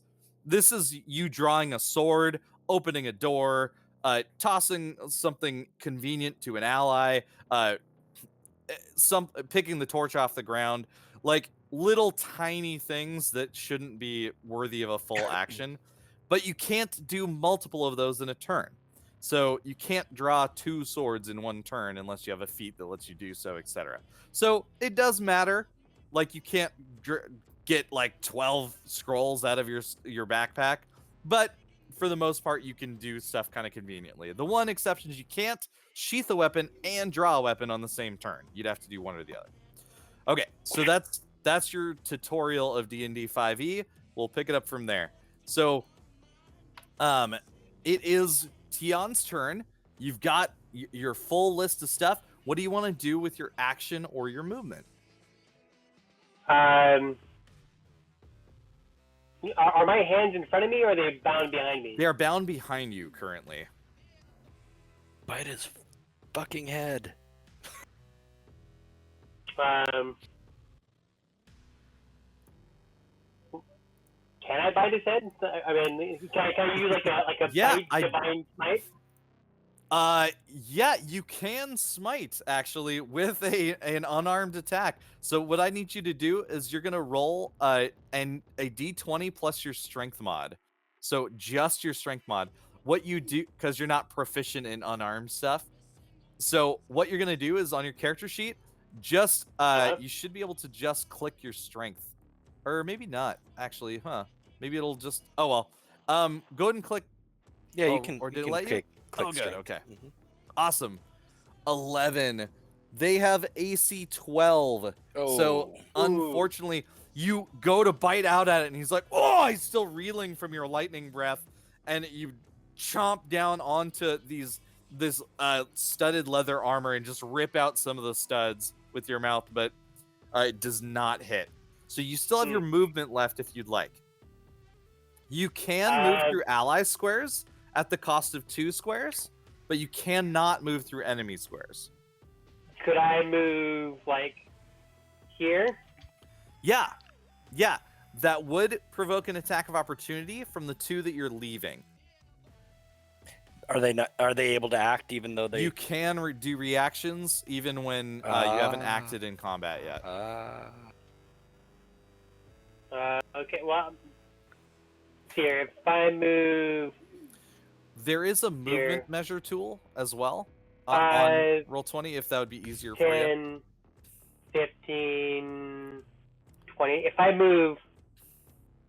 move here and over and then back here, then You're I would leaving only their get- squares. You're leaving their squares. Yeah, it's anytime you leave their threatened area that you get attacked. That's fine. Okay. I want to come over here and join in then with my. All right, my so bed. they're gonna try to stab at you. I'm gonna tell you right now, they have +3 to hit. So AC 13 and AC 19 will both hit. Oof. So they do not have their weapons drawn, so they're just like punching out at you with their fists, basically, like trying to smack at you as you're running away. So you're gonna take a total of 4 points of damage from the 2 attacks with these unarmed strikes. Once they get these spears out, that's gonna get a lot nastier. Okay, so you are running towards your comrades. Yeah. Leomorn, it's your go. You are hanging like a bat upside down, noose around your neck. You see the man has his ready to pull and let the ground fall out from underneath where you're at, but you're hanging upside down. So. Oh no, that was So Toku. when I I'm over sorry. there, So Leomorn's turn. Leomorn's not hanging upside down.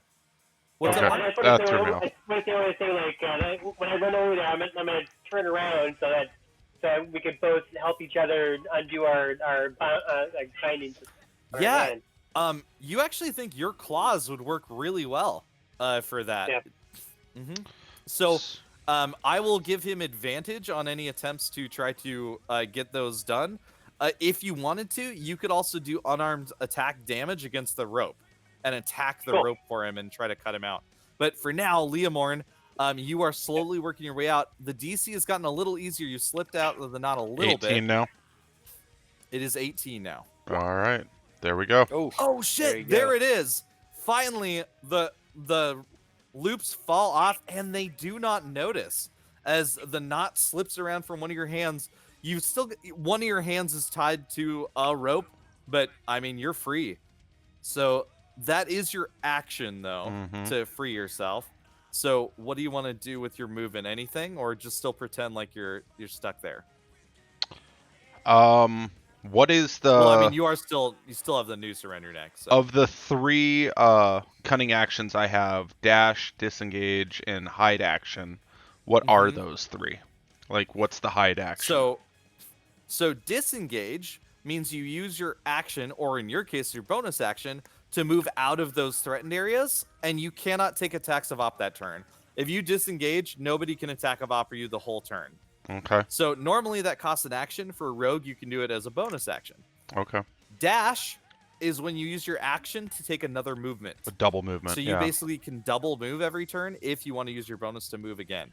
Okay. Hide means that you need cover between you and your target, or concealment of some sort, like dark light, and then they do not notice you. You are silent from them, as long as your stealth roll exceeds their passive perception. So right now, none of those are particularly useful unless you wanted to. I'm going to say if your hands are free, you can just pull the noose off, but as you're using objects... Wouldn't that be that'd be an action? Well, no, you use your action to slip out. Oh, my... but you could use your use an object to just rip the noose off yourself and make a break for it, but that would give away that you're free. It's your call.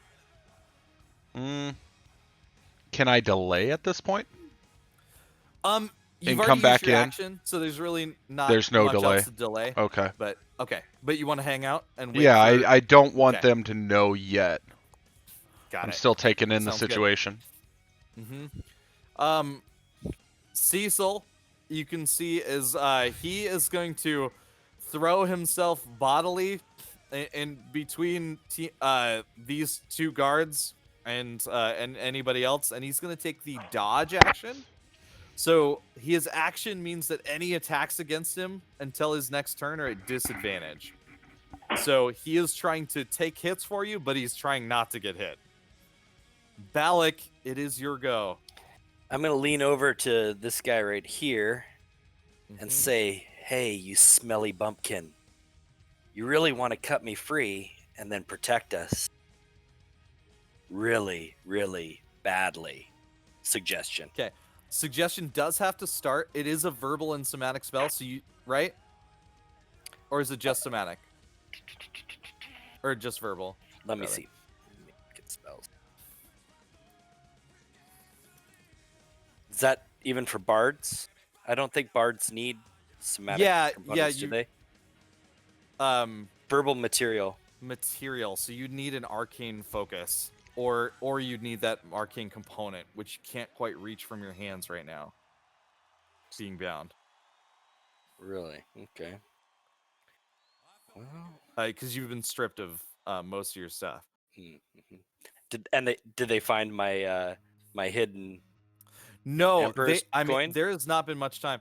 They just ripped off a bunch of your stuff and have kind of thrown it into a pile. Some of it has already been looted and scattered about, but they did not take your boots, which is where you've got your coin. Oops, sorry. Didn't mean to do that. Oh, geez, all these take... All right, fuck it. I'm gonna hit him with a... Well, I'll hit one of these guys, the guy that's most hurt, with a vicious mockery. I'll say your mother was a goat. And she was the best looking one in your family. All right, so the most hurt one is this one over here. Is that the one you want to insult? Yeah. Okay, sounds good. What's the save on that? The save is wisdom. Wisdom what? What's the number I need to hit? That's going to be on your spells page on your character sheet. Yeah, I'm looking. It's the very top. When you click your character sheet and click over to the spells tab, at the very top, it's got spell save. 14. 14, okay. So he rolled a 15. He has a -1. He just made it. All right. So what happened for everybody right there, just to explain the rules a bit, when you cast spells, a lot of times the target then makes a saving throw, just like Pathfinder. and the DC changes depending on like your casting attribute. Like Jordan has a +4 to his charisma bonus, and then your proficiency will make it go up. His number that has to get hit is 14 right now, which So this guy is did it manage to half? make. Is it half our casting and then? Almost every spell with a spell level you take half damage, but cantrips usually you take no damage. But how's the saving throw calculated? So the saving throw is DC is 8 plus proficiency plus casting mod. Okay. Yep. Yeah. All right. So so that's Balak. The soldiers are gonna go. Can I use my action to try and drag my fingers across his claws? I will give him advantage on any attempts to interact with your bindings. Yeah. Okay. Okay. So we've got the guards. The one that's on Toku is going to pull the lever. So Toku floor is going to fall out from under you, although that doesn't do much because you're hanging. So he just kind of in a panic throws that out. But there's no place for you to stand down there now. You gotta keep kind of hanging. The other one's gonna pull the lever for Leomorn. So, Leomorn, you can slip out of the noose if you want and just fall 10 feet, or you can stay in the noose and take the full noose damage. I'll fall. Okay, so go and roll me acrobatics. That is what you need. So he pulls the lever and you twist your head a bit and you just reach up and grab at the noose right as he's pulling the lever and rip it off your head. As you fall through the open hole, you are below the platform now, which is about 5 feet up, and you do not take any damage. All right, they're going to pull it for Balak. So what I need right now is I'm going to say that Tion, I want you to give me a dexterity saving throw to see if you can slice the bindings of Balak as he's starting to fall. Okay. Dexterity saving throw. Where'd it go?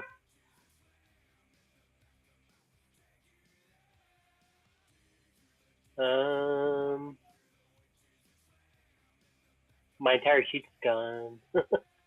Oh, you can open it again by going to that handout thing and just clicking on your character's name.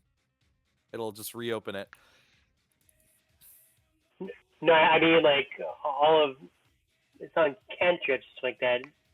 Oh, you're on spells. Click sorry. core. Yep. So I was looking through stuff. Core. Yeah. So click Got it, over to okay. core. I apologize. That was me trying No to worries. look for where the spell DC stuff was. I had to pull up a random character sheet. He said a dexterity check. A dexterity saving throw. So that's above. It's not your dexterity skill. It's your saving throws, which are above your skills. Okay. Okay. So you're not able to slice it in time, but I will say, so at this point, Balak, you have a couple of options. You can fall and take the full noose thing. They're letting this thing out very quickly. You're probably going to be strangling at the end of it, not get your neck snapped, but that will hurt. Or you know that you could shape change your head to slip out of this thing as he pulls the lever. No. However, I'll take that the damage. would okay. Yeah, that would reveal you. So, okay. So, go ahead and roll me a Constitution saving throw if you would.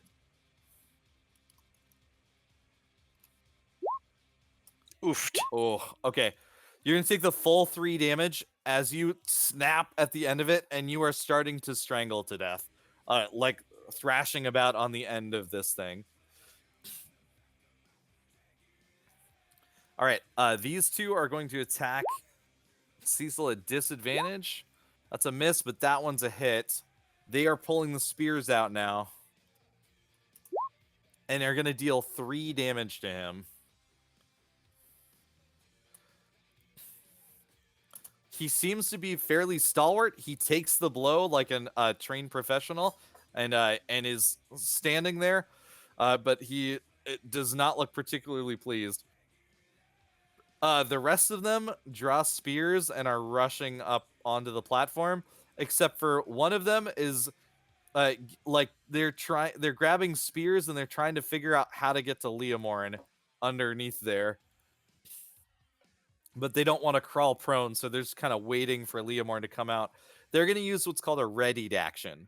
So basically, they say an if X, then Y. So they are doing, if Leomorn comes into our threatened area, then we're making an attack roll. So it's using their action to do something that will trigger not on their turn. Toku, it's your go.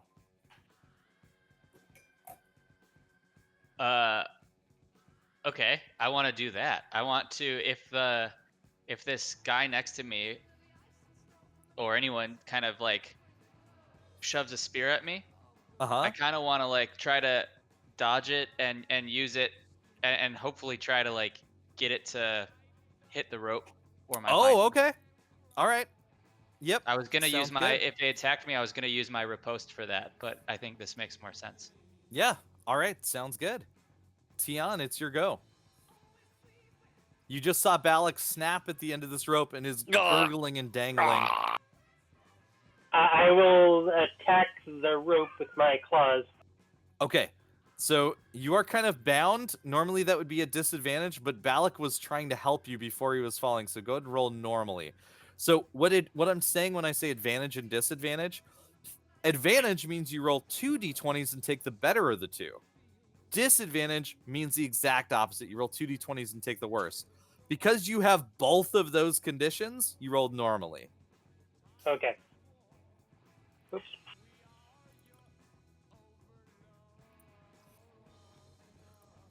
So just going to be an unarmed attack.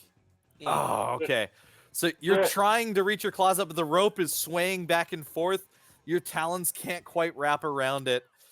Don't you have a plus to that? Yeah, you would add your strength mod.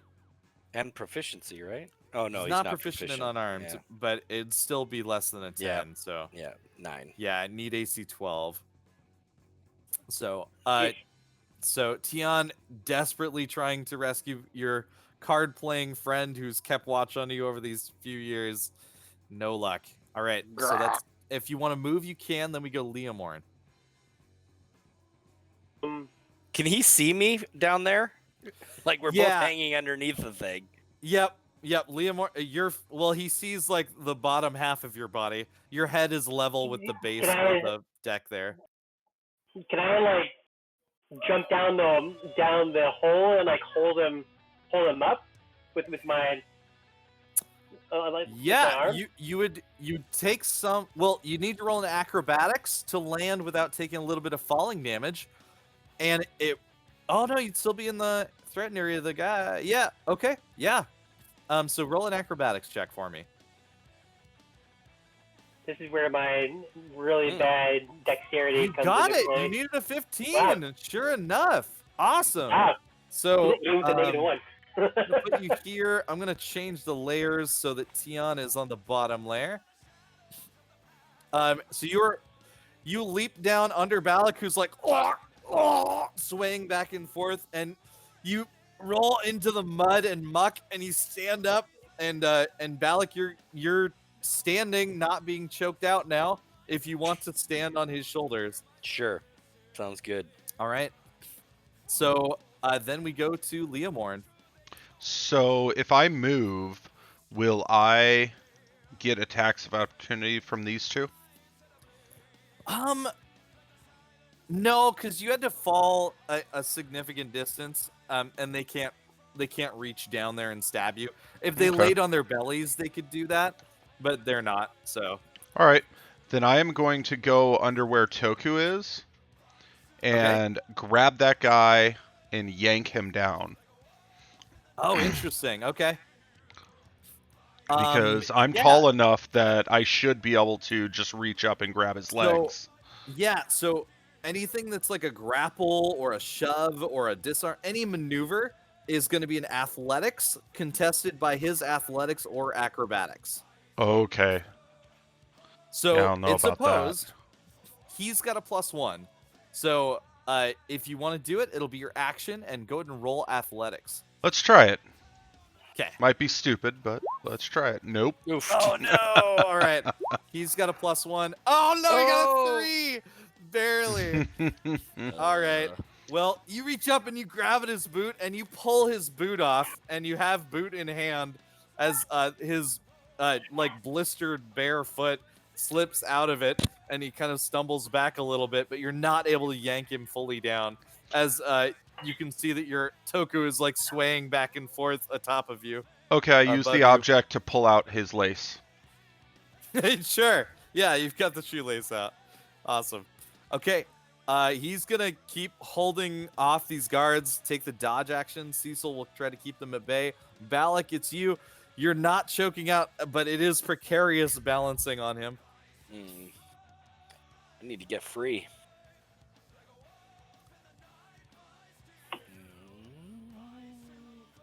me see something real quick. Nope. Oh, my spells are... At this point, I probably have difficulty even doing verbal components at this point. Because if you were dangling, yes. Because you're standing on the shoulders of him and he's not having you choking at the end of the rope, you can do it without a problem. I need to get free, and we need to get out of here. I don't think we can take all these guys. So am I below the?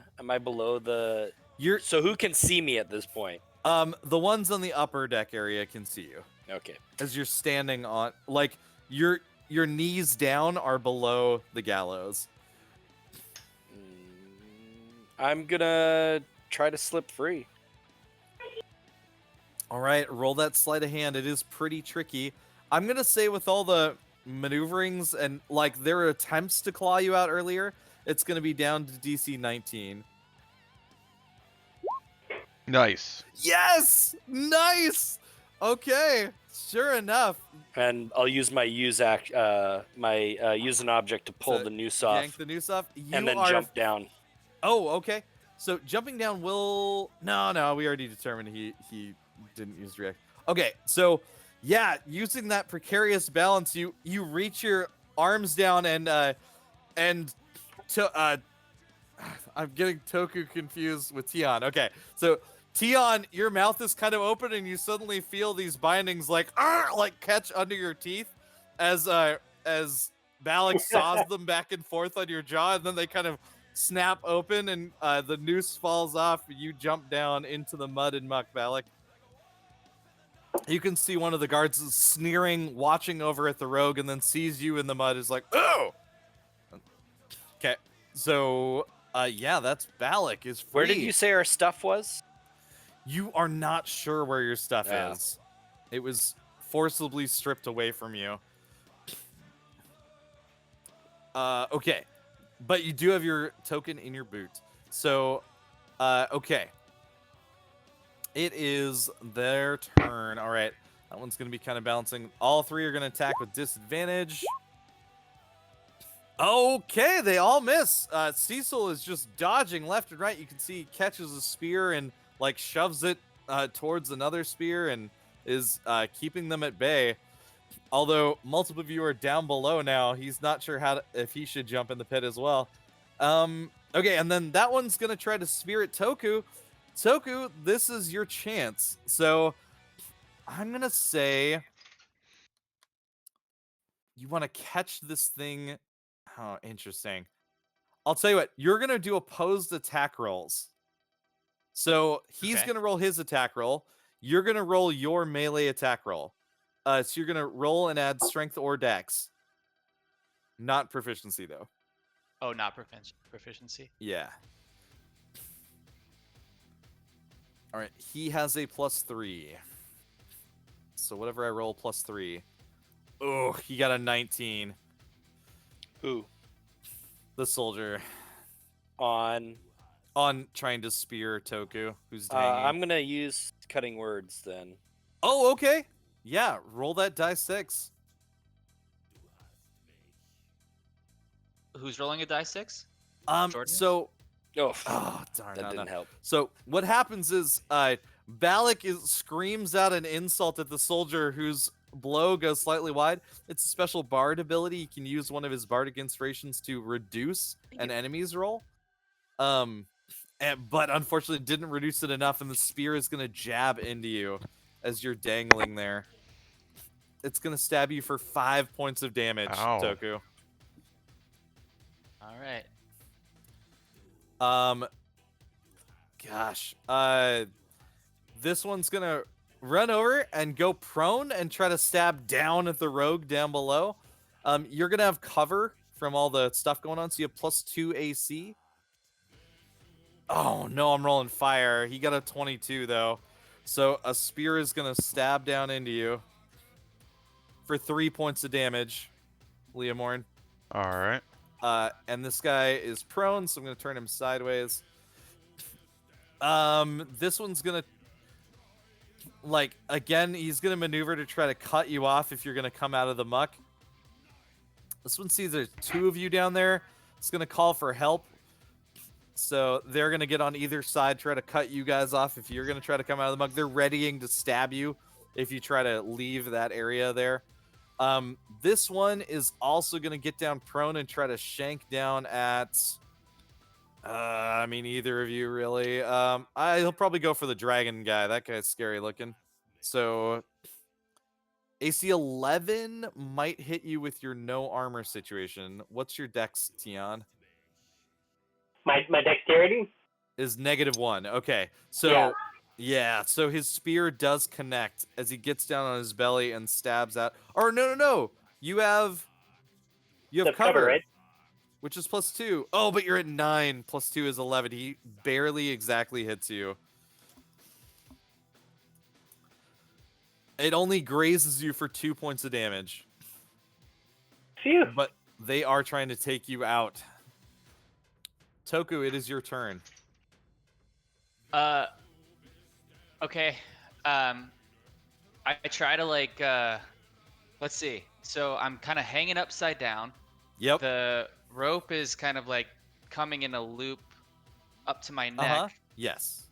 I'm wondering if I can try to like swing myself up so I'm sitting on the thing, and maybe like if the rope is kind of coming behind me, I can use my like shoulder strength for a little bit of extra leverage to kind of like swing. I'll let you do an athletics if you're just trying to like do basically a straight ab pull up, or you can do acrobatics to try to like swing back and forth and then flip up.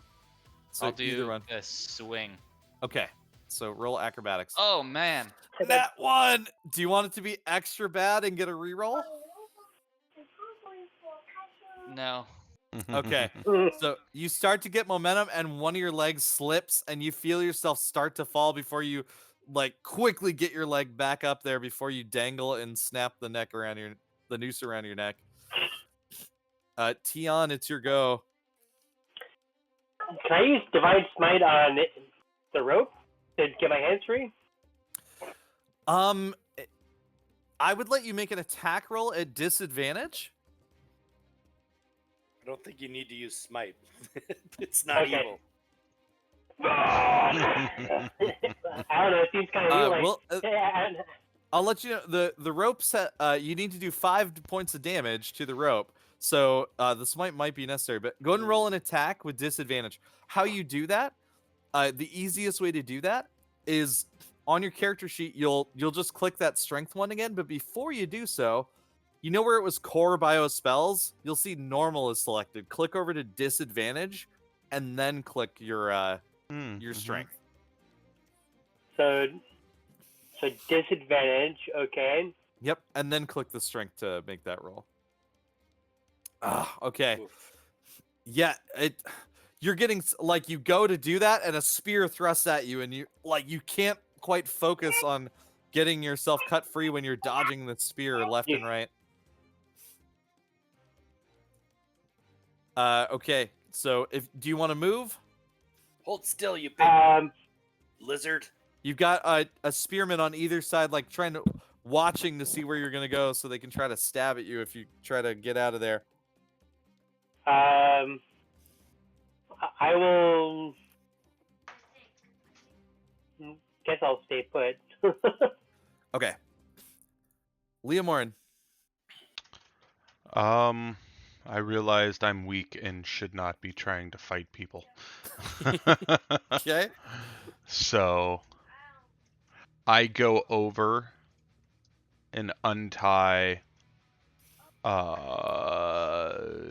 Tiku, or what's his name? It's covered by Balak. Yeah. Tien. Balak is Yeah. Tien. free. I thought. So I'm Tien. gonna untie Tien. I'm gonna move tokens just so I can change Mhm. the layers up a little. Let's see. Okay. Yep. So you go running through the muck, like just splat, splat, splat, splat, splat, and get over and start trying to untie him. I'm gonna let you do so with advantage because your hands are free and you've undone this knot before. So go ahead and roll sleight of hand with advantage. 19. That'll do it. Okay. Yep, with him Nice. helping with it, you needed a 19. So your nimble Awesome. fingers quickly pull that, and finally, Tion, you feel your claws and your muscles spring free.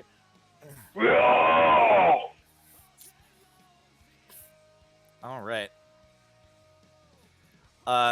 And that's Leomorn. Okay. So he's gonna take the dodge action and fall backwards into the hole.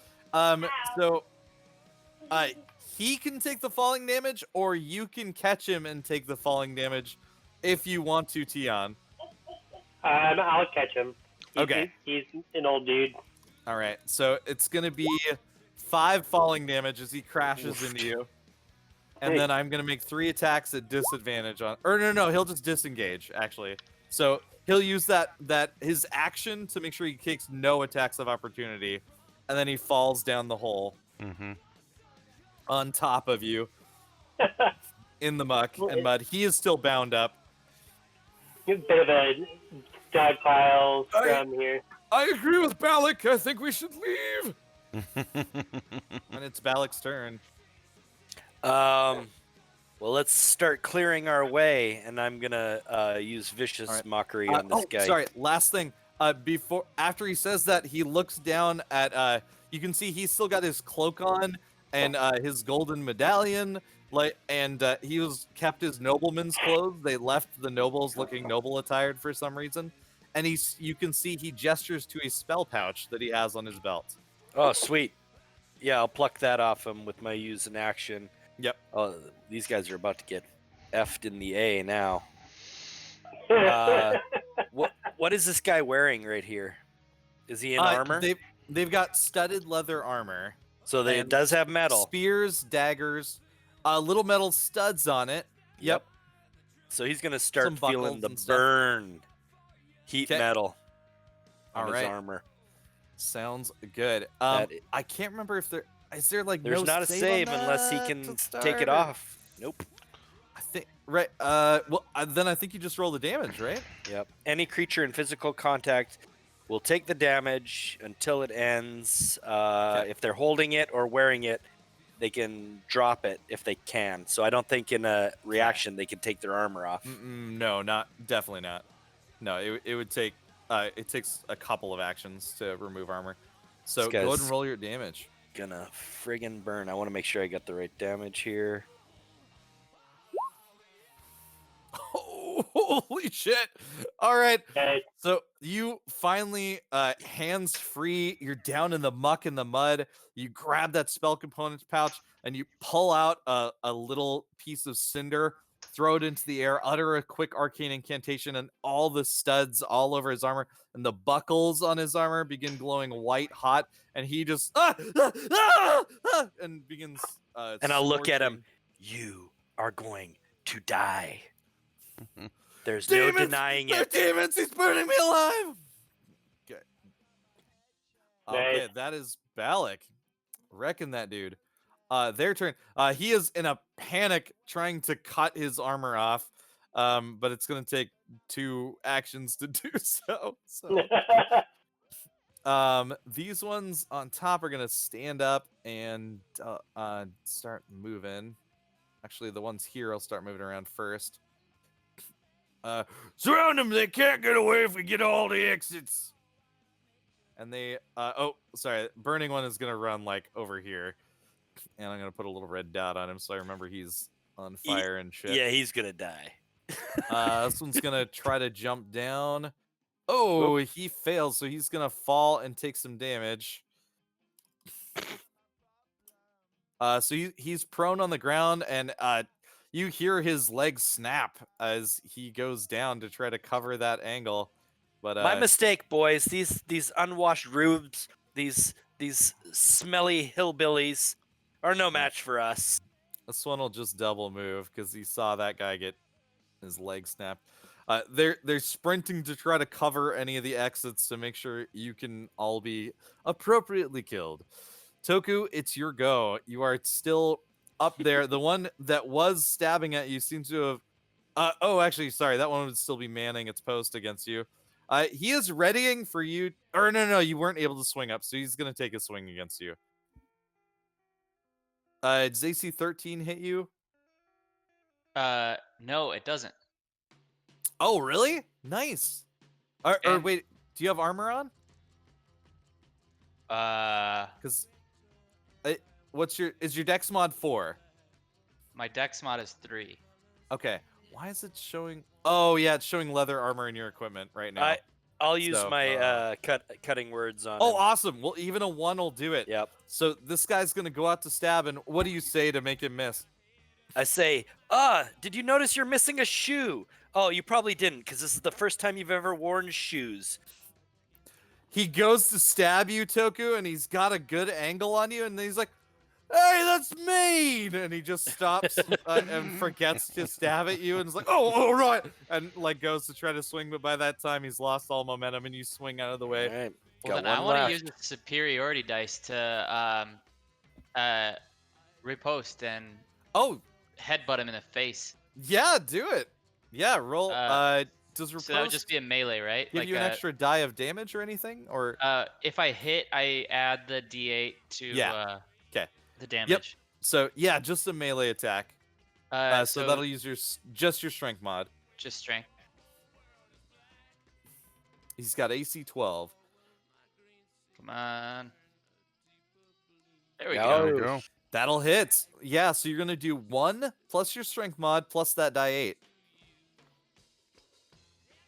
1 plus my strength mod Yep, plus die 8. plus the die 8. Kill him. Oh. 8 damage? Oh my god. He's reeling. As he goes to say that, you just use the momentum of your backswing to swing forward and crack right into his skull. His nose shatters as blood gushes out on his face, and he begins reeling backwards. Oh god, I broke my nose! And he has 3 hit points left after that. You have wrecked this guy. And then it's your turn. I want to just continue the momentum and try to do it again. Okay, make your attack roll. Try it at AC 12. Oh, ho, ho. Oh, you got it! Okay, so you're going to do 1 plus your strength mod, which is 3? 3 natural. That's enough. That'll So do it. 4. How do you want to end the guy? Well, I don't think that like me just like hitting him again really kills him, but yeah, I hit him again. I already broke his nose, Well, so it hurts him enough to stun him, and he kind of staggers back and falls and breaks his neck on the Oh. 10-foot fall. Oh, On the yep, ground. Done. So he is screaming about his nose before he steps back, and it looks like his one foot works pretty well because it's got the shoe on and it plants, and the other one slips and slides on this muddy surface, and he slips backwards. One brief scream is cut short with a crack. Not used to shoes. He's right. He never wore shoes before. You can hear them kind of say. So yeah, your action. He is dead. Anything with your movement you want to try to do? Do you want to try to swing up again? Yeah, if I can swing up Okay. with my move. Yeah, I should have let you do that with just your movement last time. That's on me. So I'll let you roll it again this time. Okay. 22. Nice. There it is. Yeah, the momentum of cracking that guy. You you use, now that you're free to not have to dodge, you swing yourself up onto the post. So you're just sitting on your butt up on top of the gallows post with the noose around your neck and your hands behind your back and a little smear of blood across your forehead. Can I use my bonus action? So now that I'm up there, is it possible to like use my hands on the knot on the like Because the Yeah. rope's knotted to the wood, right? So I'm just Yeah, trying. you I'm could still gonna be untie like the noose bound. instead of the one around your hands. Not this turn, but Yeah, okay. Tian, it's your Can go. we talk out of turn?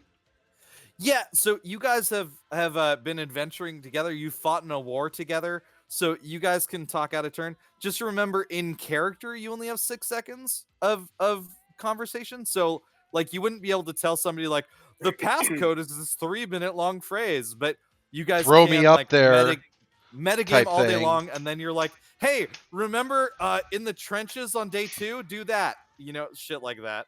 Okay. Okay. Can I move to here? So I'm going Don't to worry say, about that- Mark, Oh yeah. throw that me guy. up there through the hole. What's that? Throw me up there through the hole. Boost him. Boost me.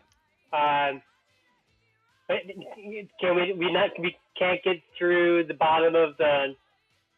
Yeah, of it's the- all open down there. Yeah, you the wide open forest is there behind you if you want to start trying to make a break for it. Yeah. Well, I'm gonna move to here, and then Okay. use my prone breath broken leg guy? weapon. Yeah, I move my breath weapon towards this guy, so I hit both these guys. If you could use your breath weapon more than once per rest, you would totally do so, but you can feel it like drained out of your lungs. Okay, in that case, then I will attack with my divine smite. Okay. So make your attack roll.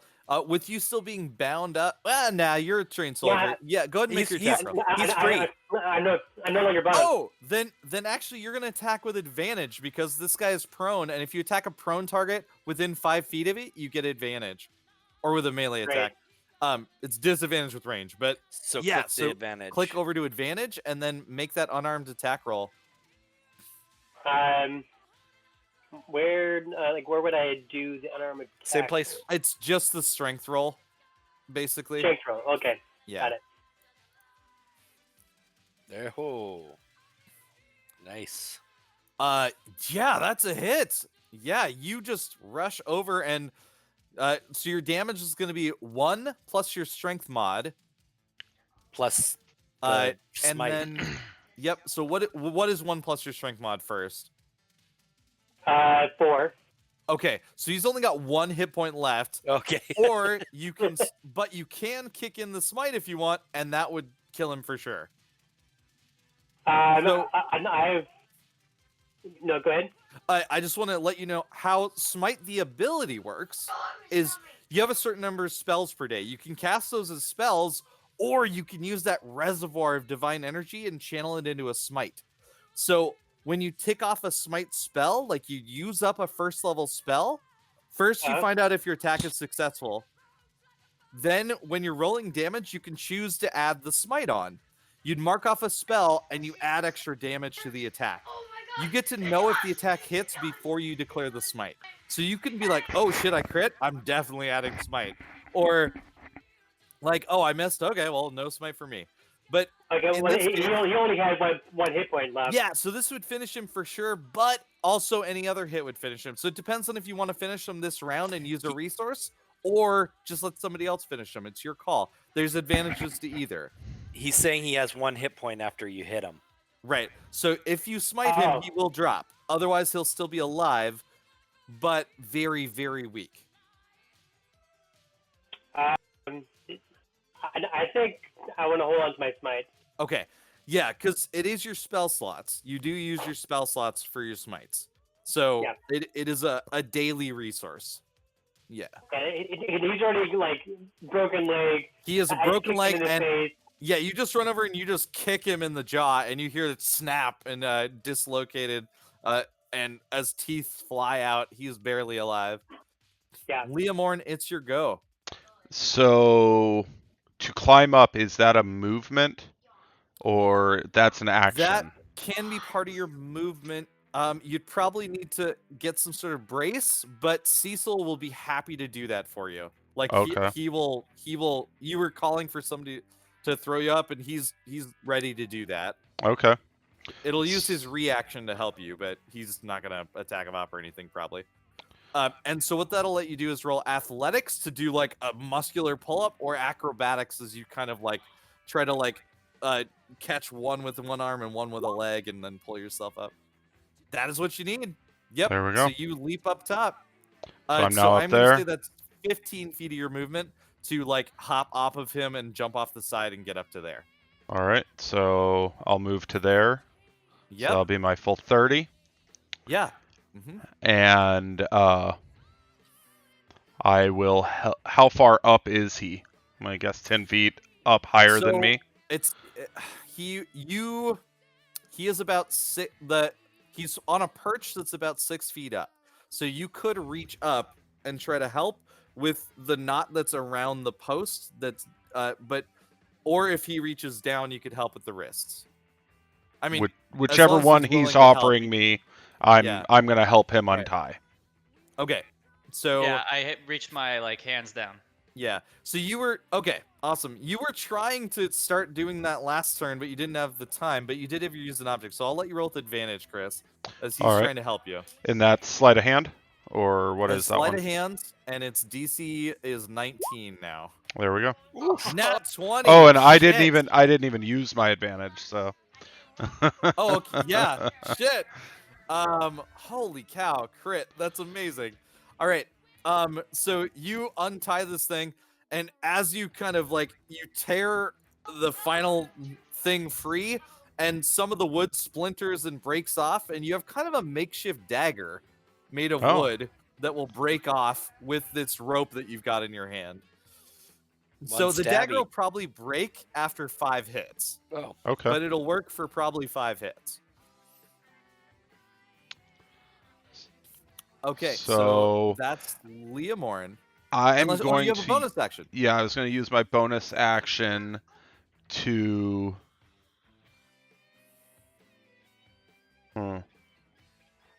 So I can acrobatics down, correct?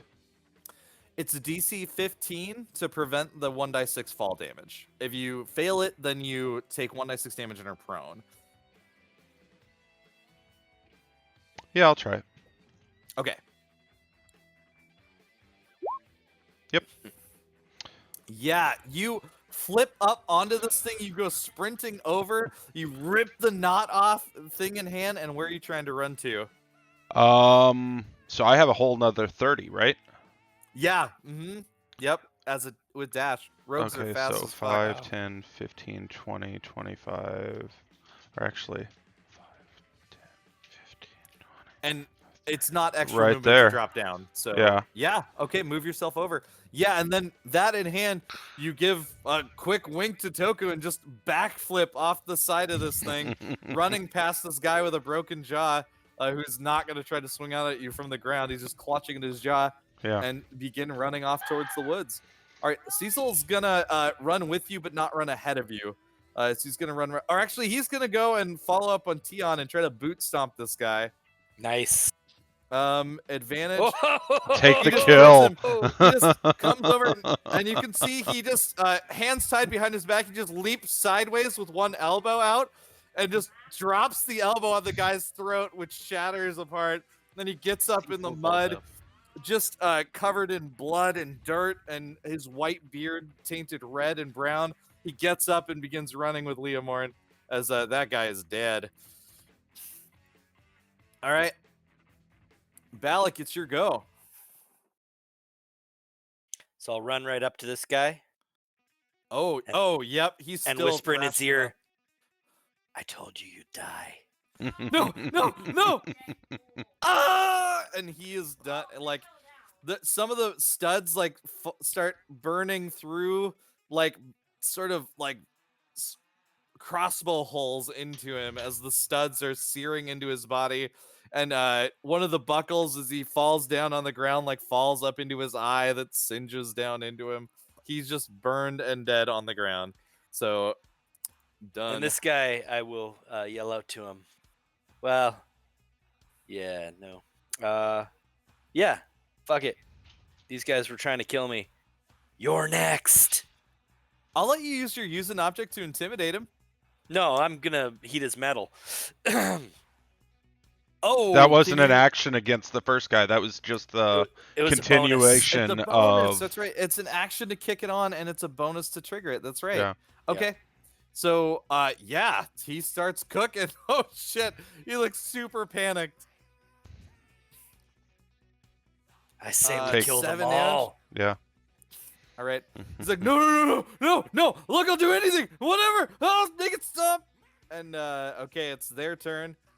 He in a panic is gonna try to start ripping off his armor. He's hoping distance will help him. All right, other ones. Toku is free, but up there. This guard will run up here and start. He's gonna run over towards Toku, so he's double moving. Not able to attack right now, but he sees that you're maybe the one target he feels safe to attack. This one's gonna try to kill the witch.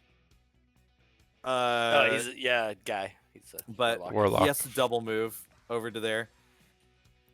They're not educated enough to know about gender roles. Okay.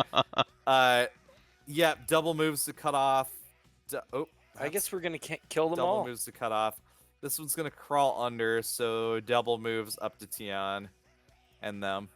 And 10, 20, 30. Okay, this guy can make it through and make one attack against Tian. And unfortunately, without your armor, Tian, that will hit you Oh. as he jabs a spear up into you. You feel that burning pain of, but it's still a grazing blow across your scales. 3 damage, Tian.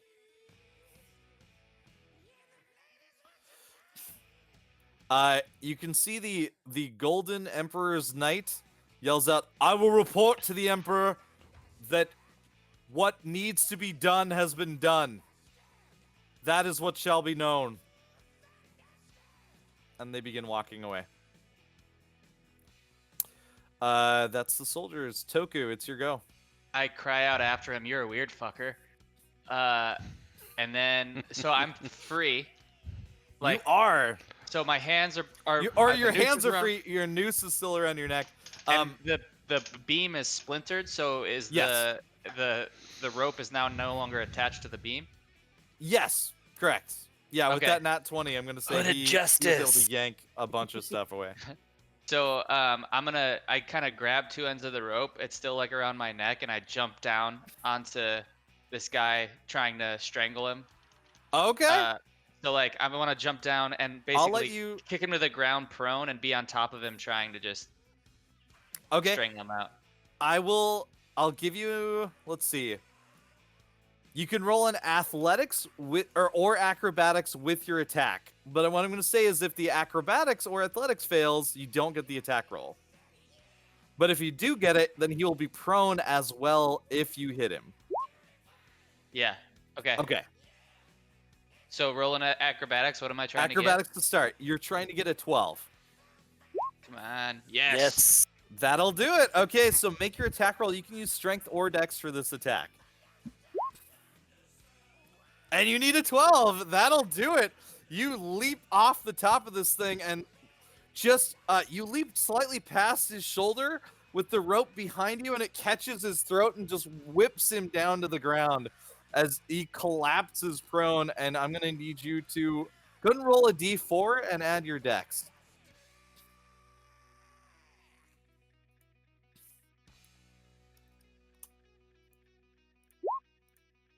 Nice. 5 points of damage. All right, half his life is gone in an instant as you just choke him down to the ground. So you are. I'm gonna say that uses 5 feet of your movement.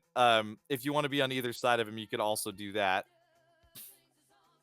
Can I use my bonus action to grapple his spear away from him, like as he's fallen?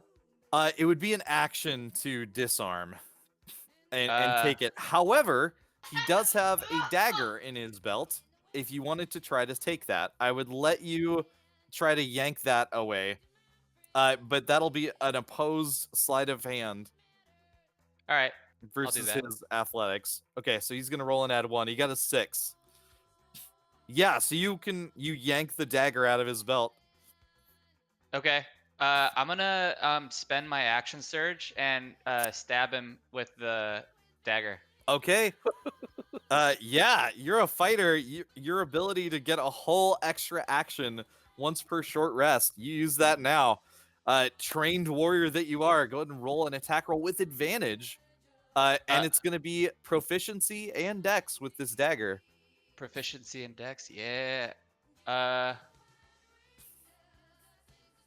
So I don't know how to roll dexterity, but Do you have another weapon set up already on the character sheet for that? Probably only not. for only strength. This is a dex attack. Yeah. So It should be +5. So. And 9. you. Oh, okay. So not going to. You pull the dagger out, but he like braces the spear against your arm, and you can't get a good stab in. You still have your movement left if you want to use the rest of the 25 feet. No, I want to kill this guy. Okay. All right. Locked in combat with him on the platform. Tion, it's your go.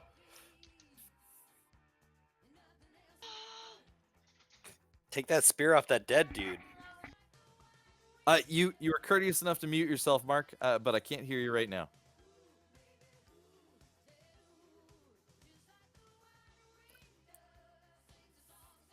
Tion, you great lizardy bastard. Get yourself a weapon. Okay. So I will grab the spear off the dead dude. Yes, Yeah. yes, That would be- that's your use an object. Yeah, you've got it. You are equipped. Okay, and I will attack the guy that's right in front of me here with it. Yes. Show these right. louts how to use a spear Awesome. correctly. I'm going to add a spear to your character sheet right now, and it will Okay. actually add an attack for you, hopefully. Except it's super laggy. Well, that's annoying. Okay, never mind. Don't worry about it. So you're gonna add your strength and your proficiency. You're gonna have +5 to hit. Okay.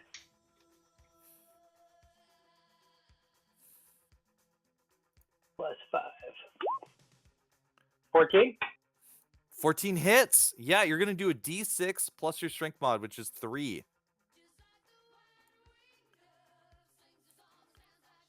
There we go. Oh, actually, you can wield the spear two-handed. You can do a die 8 plus 3. I'm sorry. So you can keep whatever you just rolled for damage if you rolled it, or you can just roll a D8 plus 3. 10. 10 damage. Shit. I'm sorry. On which target? On The one to the south of you or the one to the east of you? this douchebag. Got it. These guys. He is barely alive. He has 1 hit point left. Did you want to smite? I'll smite. Okay. Then So, he's dead. so you are using up a spell slot. So you're gonna go to your spells page, and which I'm actually there with you. I'm gonna put your spells up to where it should be. You should start with 3 per day. Do you see what Uh-huh. You see how slots total is 3 and slots remaining is 3? You Yeah. want to set slots remaining down to 2, and then go ahead and Okay. click Divine Smite on your spells there. Okay. Not the bubble. Just click the word. Got it. And hopefully it'll pop up what level, And and you'll select 1, Okay. Got it. and there you go. And it rolled the damage for you. 12 Wow. more damage.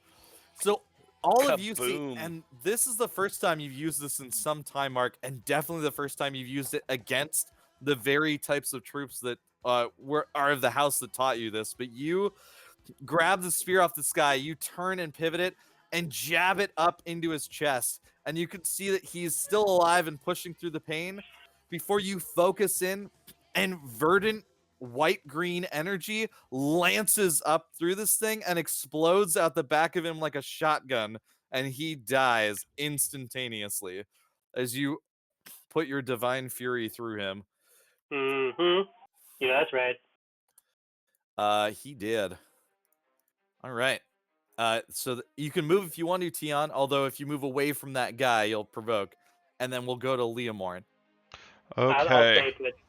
Okay. So, So would, Leomorn, would this I- wood dagger be a finesse weapon? yes, it is just like a Okay. dagger. Yeah. So it can be used for sneak attack. So how Mhm. sneak attack works is if you're ever attacking with advantage, or you're attacking someone who is threatened by one of your allies, then you get to add that extra damage.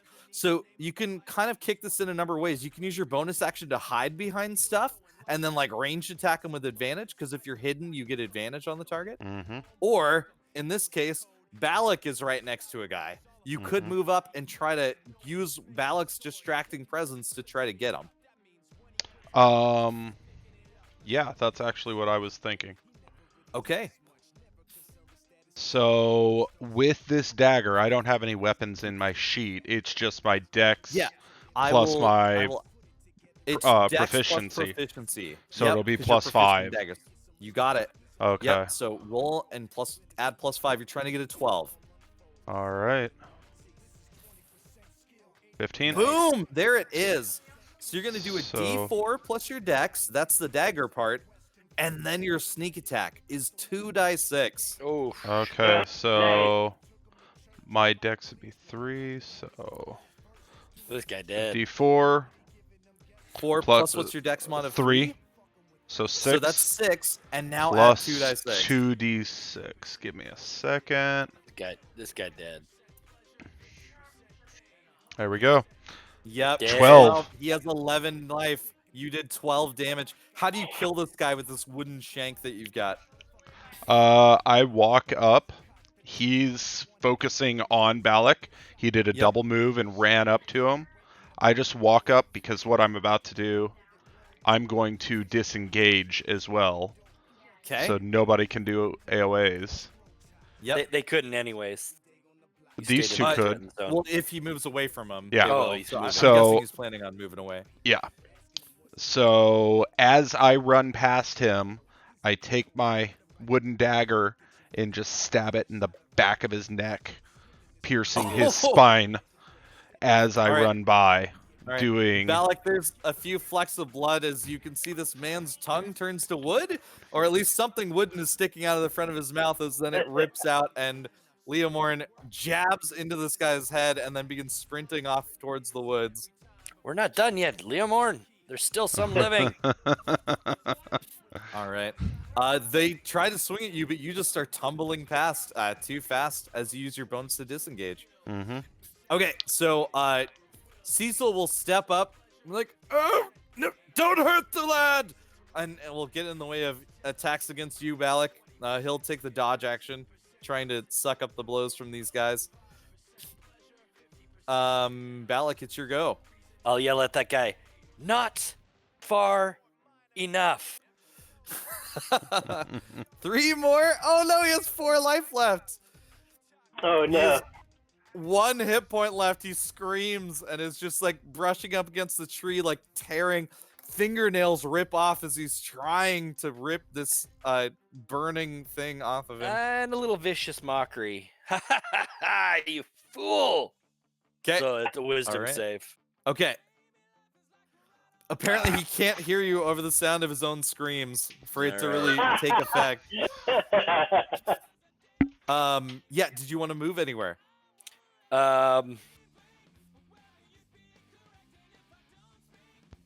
No, I'll stay where I'm at. Okay. So, soldier's turn. All right. One of them's gonna take a stab at Tian. AC 10 will hit with your 10? lower dex. You are missing that armor right now. And it's gonna jab for 4 points of damage as it keeps trying to bring you down, Tian. This guy has used round 2 of trying to get the armor off, so I'm gonna let him make a dexterity saving throw to try to rip it off before he burns to death. Nope, it's stuck on him. So armor is still on him. This guy's being choked out on the ground. He's going to try to stab at you from the ground, but is at disadvantage attacking prone. Oof. Nat 1. So he I'm- choked himself I'm even gonna more. say- I'm gonna say he jabs the spear out at you, and you wrap that rope around it and rip it out of his grip. And the two of you look at the spear that is now in between both of you on the ground, just to the square to the south. Okay, and then 2 of them on Cecil with disadvantage. 1 will hit, 1 will miss. Oof, it's a nat 20. 10 hits him? Oh. Well, +3 is 13. Oh, yeah. Yep. So he takes 6. He's down to 11 hit points as he is trying to take these hits and buy you time. Foolish old man. Yeah. Well, uh, at least you can't say I cheated during this fight, right? Sorry about the card thing. Toku, Cheating it's in your go. cards is expected. You've got a lot of life to live. I have little left. Just run. Keep doing Save the yourself. stupidity. It's true. You're not wrong. He says as he gets jabbed with a spear. Toku, it's your turn. We both look at the spear, and I Yep. look at him, and I smirk, and I just go to stab him in the neck. Okay, so he reaches for the spear and you just jab right out at him. Yeah. So make your attack roll with advantage. Oh, Yep, that'll hit. So you're gonna do a D4 plus 5 or plus 3. Sorry, for your dex. ugh. 4 damage. He has 2 health left. So yeah, he reaches for the spear and you just stab right into his shoulder, and he like screams out as you rip some of the wooden chunks out of it. You probably got about 3 shanks or 4 shanks left on this dagger. Wait, I thought this was his dagger. Oh no, Yeah, no, that's a sorry, real I was dagger. thinking Yeah, I'm mine. switching characters. You have Yeah. a real Yeah, dagger. yeah. You're good to go. I So, apologize. I was switching in my head who had what. I had the rope in my right hand, and I've been using this dagger in my left, so Yep. I just pick up the spear in my Okay, right what do hand you want to drop? The rope or the dagger? the rope. It's still like dragging behind me because it's around my neck. Yeah. Yep. You still got your noose necklace, but Yeah. as you pin him to the ground with the dagger, you grab the spear with your other hand, your dominant Noose hand. Okay, and Okay. so I'll walk like right above. Okay. He I don't know. will try to make an attack of op with disadvantage as you're moving away. Wait, I He's thought I killed him. No, he had 2 health left. Oh, I thought he had. Okay, got it. Then I'll stay right here. Okay. Tian, it's your go. This guy twists the spear into your side. You can feel a rib crack. Alright, I'm gonna attack this guy that's been like poking at me for so many All right. turns. Yep. Make your attack with your. I added a spear to your character sheet. So what that means is you can actually just click on spear one-handed or spear two-handed in your attack section, and it'll do all the rolls for you, including the damage. That's just Okay. below your hit points. So I would Spear suggest clicking the two-handed. two-handed one. Yep. And you still have advantage selected, which is fine. Oh. Just if you accidentally do that, we'll just use the one on the left. But 20 hits. Nat 20. So, There you go. and 9 damage. He is Oh. he was fully healthy. Now he's down to 2. As- Alright, can I use another smite? Yes, you can. So mark off another first level spell, and you know how to roll that damage. So go for it. Yeah, let me put the If you stats need a normal. reminder, let me know. I'm here to help. Spells and smite. Submit. Oof. Oh my god. You do 21 points of damage as you rip the spear out of your side and brace the spear into your other arm like a lance and jab it up into him. And he gets kind of a smirk and goes to stab you again before your divine energy lances through this thing and just blows out the back of him as well. He is done. I was thinking it goes like up to the top of his head. Awesome. I love it. Yep, I love it. The energy courses through his veins. You can see him all light up before his head just explodes out with this greenish white light. You can move if you'd like to. And then we're going to go Yeah, to Leonhorn. I will move there. Okay. All right. Leomorn. All right. Tumbling back in.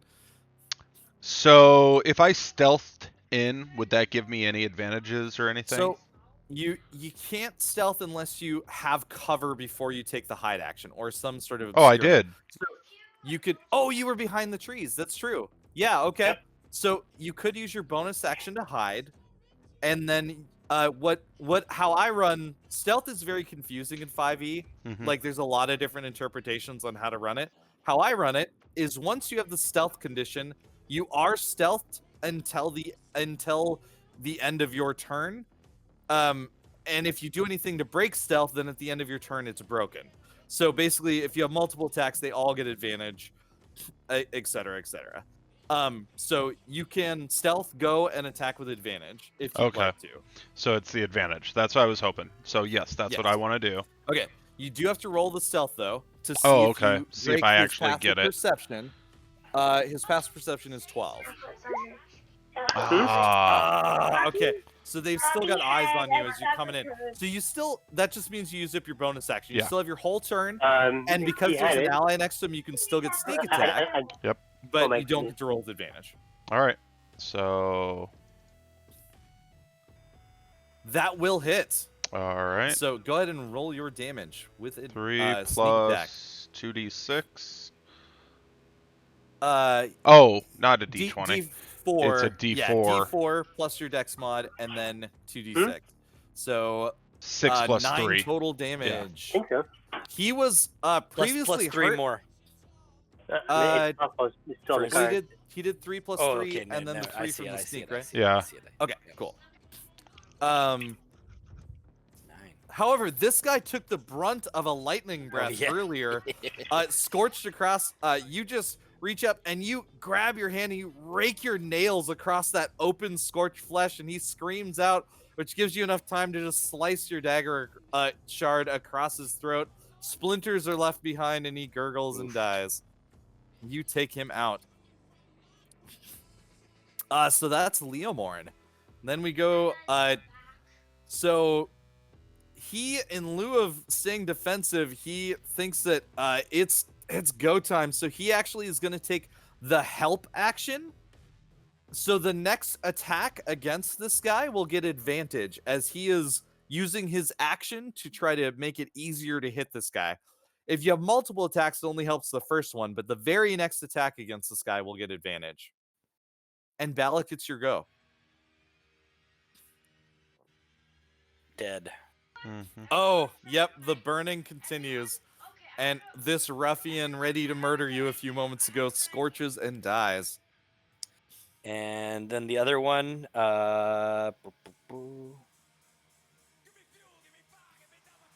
Yeah, what do you want to do in the other one? I'm trying to figure.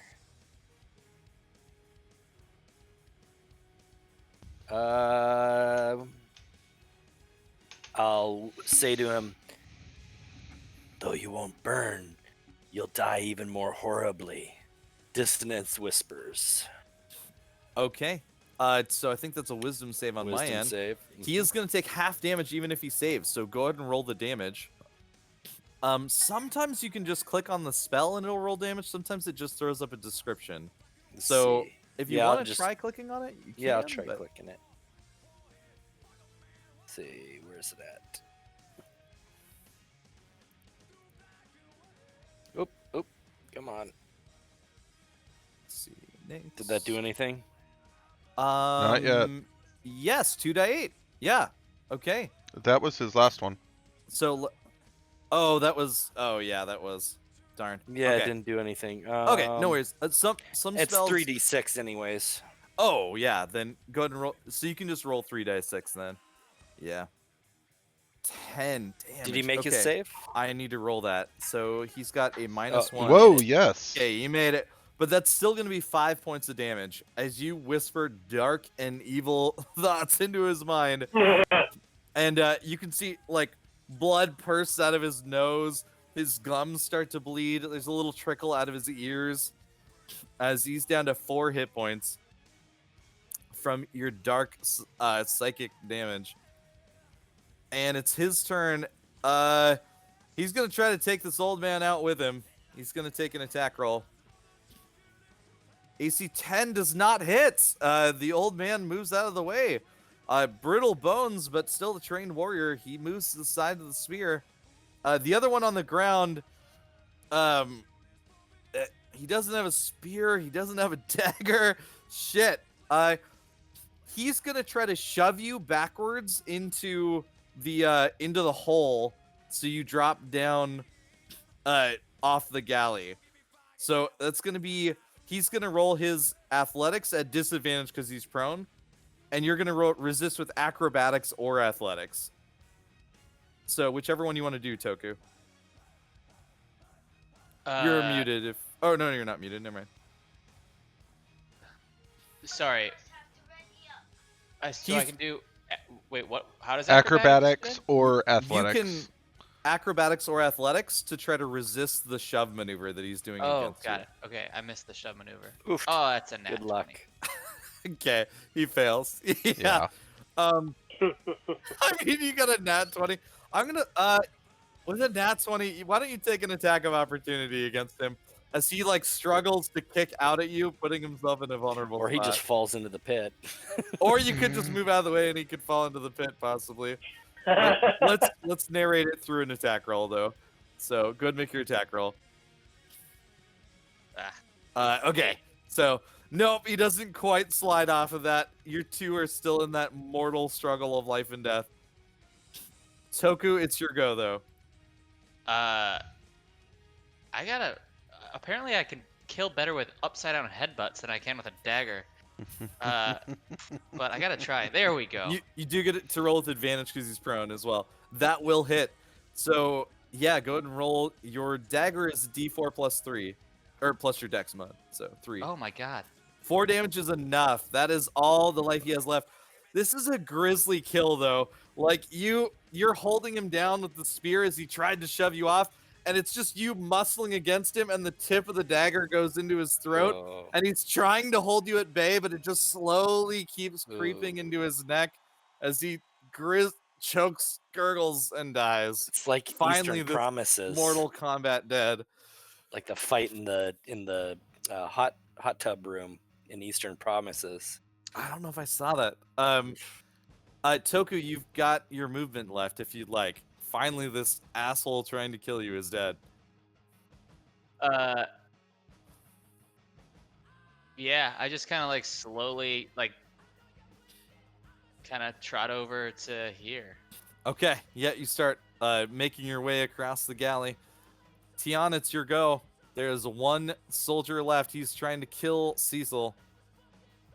All right. Do I get any benefit from a charge? Nope. There's really no charge in the game. But you get advantage. you can always move and make a full attack routine. So, but Can I move, Cecil, can I move here Cecil is for, giving. for flank? There's no game mechanic to flank except that it's really hard to get away without getting attack of opt. So it's strategically still smart. But Cecil gave the help action on the next attack against him, so you do get to attack with advantage because of Cecil. Okay. So mark it over to advantage and roll that spear attack. All right. I will do advantage. Two-handed spear attack. Here we go. Need a 12. That's a lot more than a 12, and he had 4 life left. How do you want to finish off the last person who was trying to hang all of you? Kind of like I shove my spear forward and it goes right through the roof of his mouth, back through the back of his head. Done. No smite needed. He is gone. And with that, your assailants lie dead in front of you. However, the armies of leaves are all around you. You can see they are packing up wagons, lighting fires to these outlying houses, and some of them may be moving your direction. What do you all want to do? We are not in combat right now. I want to strip off some armor. Yes, so you can get studded leather armor. I'll grab some too. Okay. I will as well. As well. All right. All of you get a set of studded leather armor. How do we add that? So, how you can add stuff to your character sheet is, do you guys see the little eye icon compendium next to where you could, next to the journal? Do you see how on roll 20, there's the eye? So in that search bar, type in studded leather. And you'll see there's all these magic ones and stuff, but one of them doesn't have any pluses or anything. Click on the name of that when it's highlighted blue and drag it onto your character sheet. It'll automatically put it on there and equip it.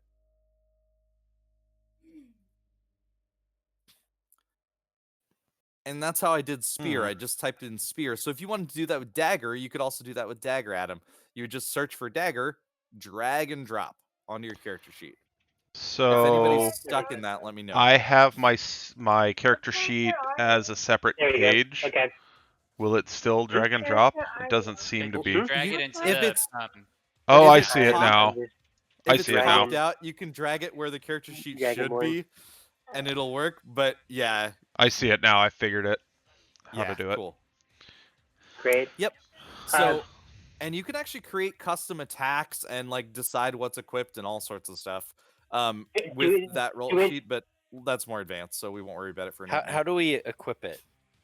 Yeah. So I did see it it's not equipped. automatically Yeah, it equip? equipped. Yeah. It did. Okay. Yeah. Do any of these soldiers have swords at all? Rooting through them, it looks like all of them have spears for the most part. Okay. However, if you guys want to investigate the area very quickly, you could do so. I'll go ahead and do it. Yeah. You'd be rolling the I investigation found everything. skill. Oh my gosh, Leomorn. Dang. Leomorn finds, with a nat 20 and a 24 total, he finds a dead Knight of the Emperor. They Ooh. are adorned in what looks to be silvered full plate mail. They have a great sword. They have what looks to be around them are several fallen members of your house that have your typical fighting gear. So whatever you would normally fight with, if that's breastplates, if that's short swords, if whatever it is, you can find Crossbow? gear of the House of Keys and a set of full plate mail. So whoever since wants I'm the a plate mail paladin, can have it. Yeah, I'll take the plate mail and the great Right. sword. It's a little uncomfortable. It's going to be a lot more comfortable once you can like get it fixed at a blacksmith to be suited to you, but right now it's damn well better than being naked. So you're going to go ahead and plate mail armor is going to be added to you, Mark. And that's going to set your armor class from 9 to 18. How do we Okay, delete equipment? So you delete equipment by you've got your character sheet open, you've got your inventory stuff. There's a little lock icon at the bottom of your gear in the bottom right. When you click that lock, I see. it's going to make it so that there's trash cans next to the equipment and you can delete the stuff off of there. And we don't have Plate anything armor. but what we just picked up. You should have from nothing except for what you just picked up. This is partially a survival game. You like the only thing you should have so far is basic clothing that you were traveling with. You've got nooses if you want them from around your neck. You've got Jordan, your character has a coin of favor. Mhm. And the rest of you can have basically one or a couple basic bits of armor or gear. What do you want to grab off the soldiers, Chris?